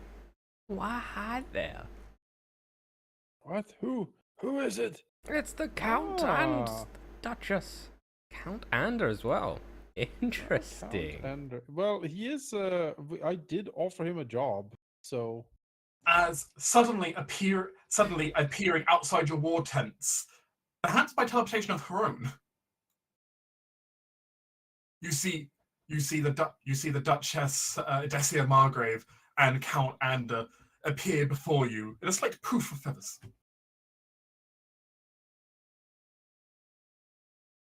Well, nice to see a good Count. An Yeah, I'm unexpected an- development. yeah, I mean, as will definitely greet them both. I mean, the count especially, as you know, friends. Welcome them. You know, if he is jumped ship here, he needs to be feel welcome. So you know, he doesn't run away again. The Count will inform you of grave news, however. Oh no. It appears his brother figured out that he might turn cloak. Uh-huh.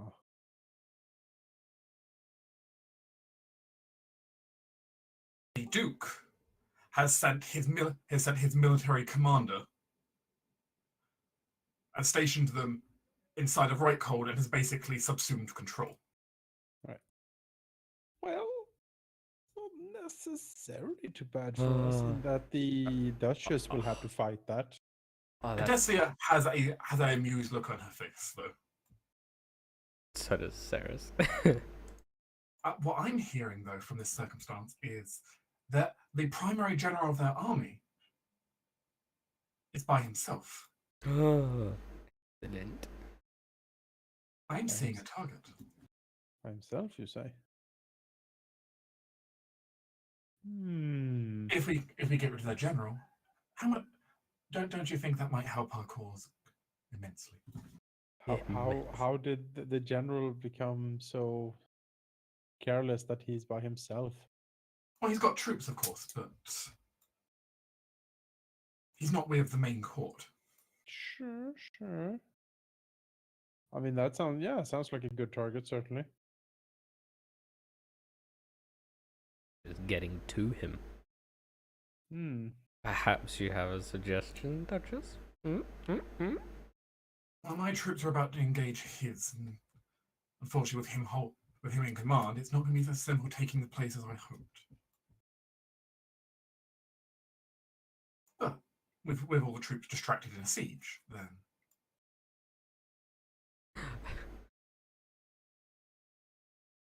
Sorry, I just realised. You know my diplomatic machinations when it came to the Viscount.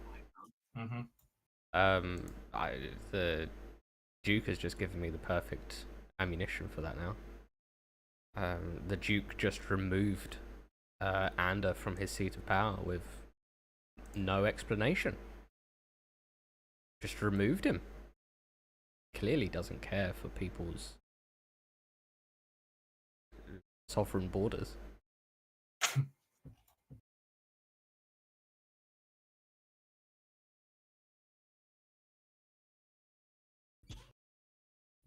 Even friend has become foe.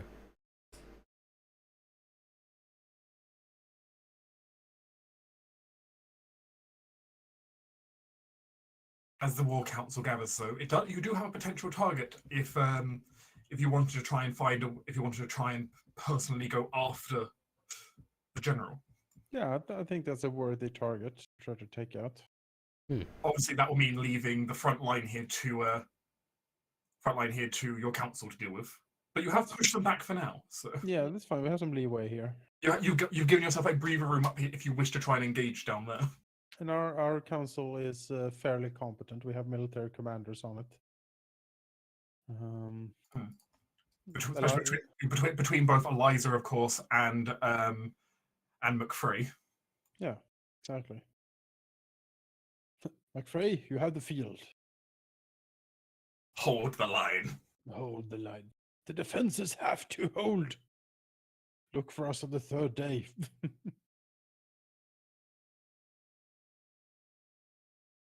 The Duchess also offers. She should be able to. If she stays as well, she'll be able to stop any more magical assaults hitting your bridge. Oh, if the Duchess stays, this will not fall. I mean, come on. Yeah. She can ward off any magical assaults for now at least. I mean, perhaps if we're heading that direction, we could just take our ballistae to help with the siege. That is an option.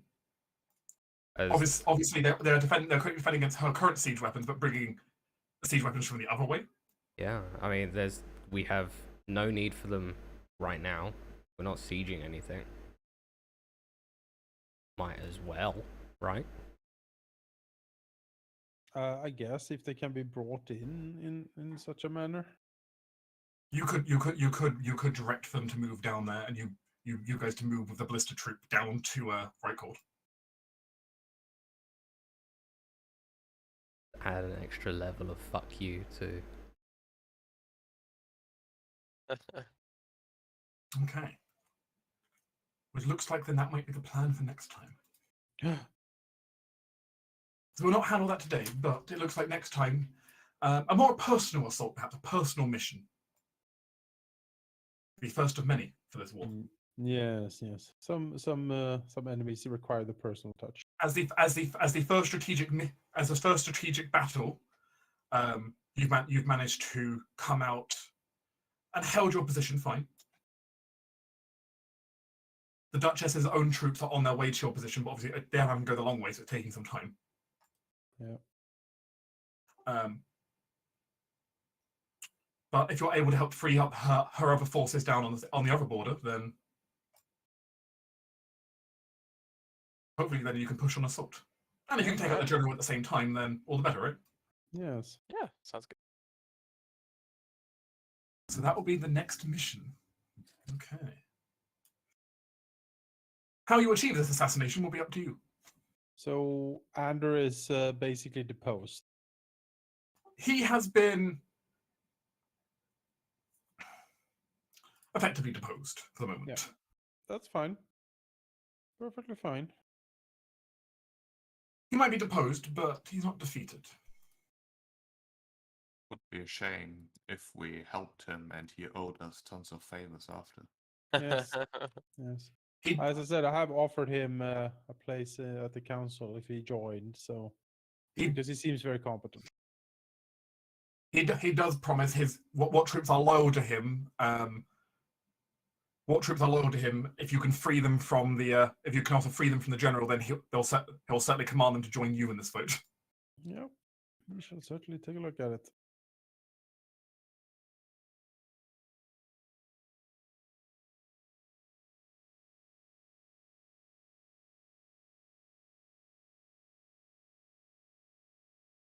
Okay. In which case, then the group makes their preparations. Then, Yeah.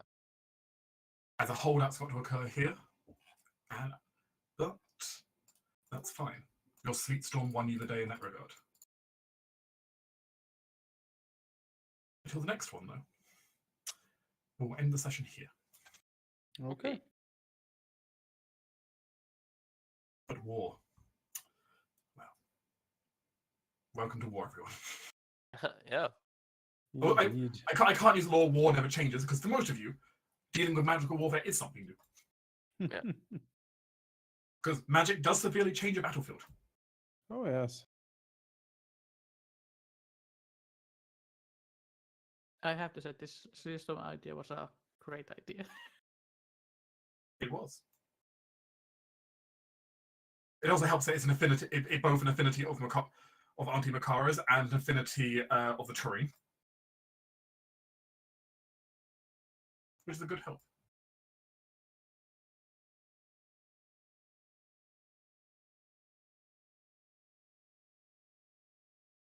Oh, and I see in chat a whole bunch of deleted messages. I'm guessing there was a bot. Yeah. What? It's the Slanesh bots that come in and try to sell their Ah. sinful lifestyles. I yes, I should have got that just also from the name of the bot. Yeah. Yes, yes. See. Sure, it's fine. Yeah, it's fine. Yes. Halldamir squashed it. I super squished it. It would no longer be seen upon this channel. I just kind of appeared over at the chat. It's like, oh, hey, I thought the message is removed. It won't be seen until it's renamed and it comes again. But yes, you held off, and you all played a valuable part in the operation here. Hooray. Hey.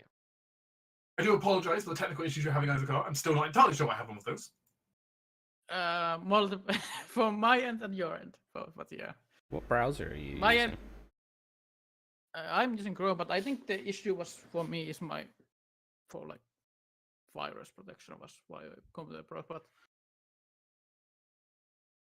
for this, I think it's something to do with the lighting.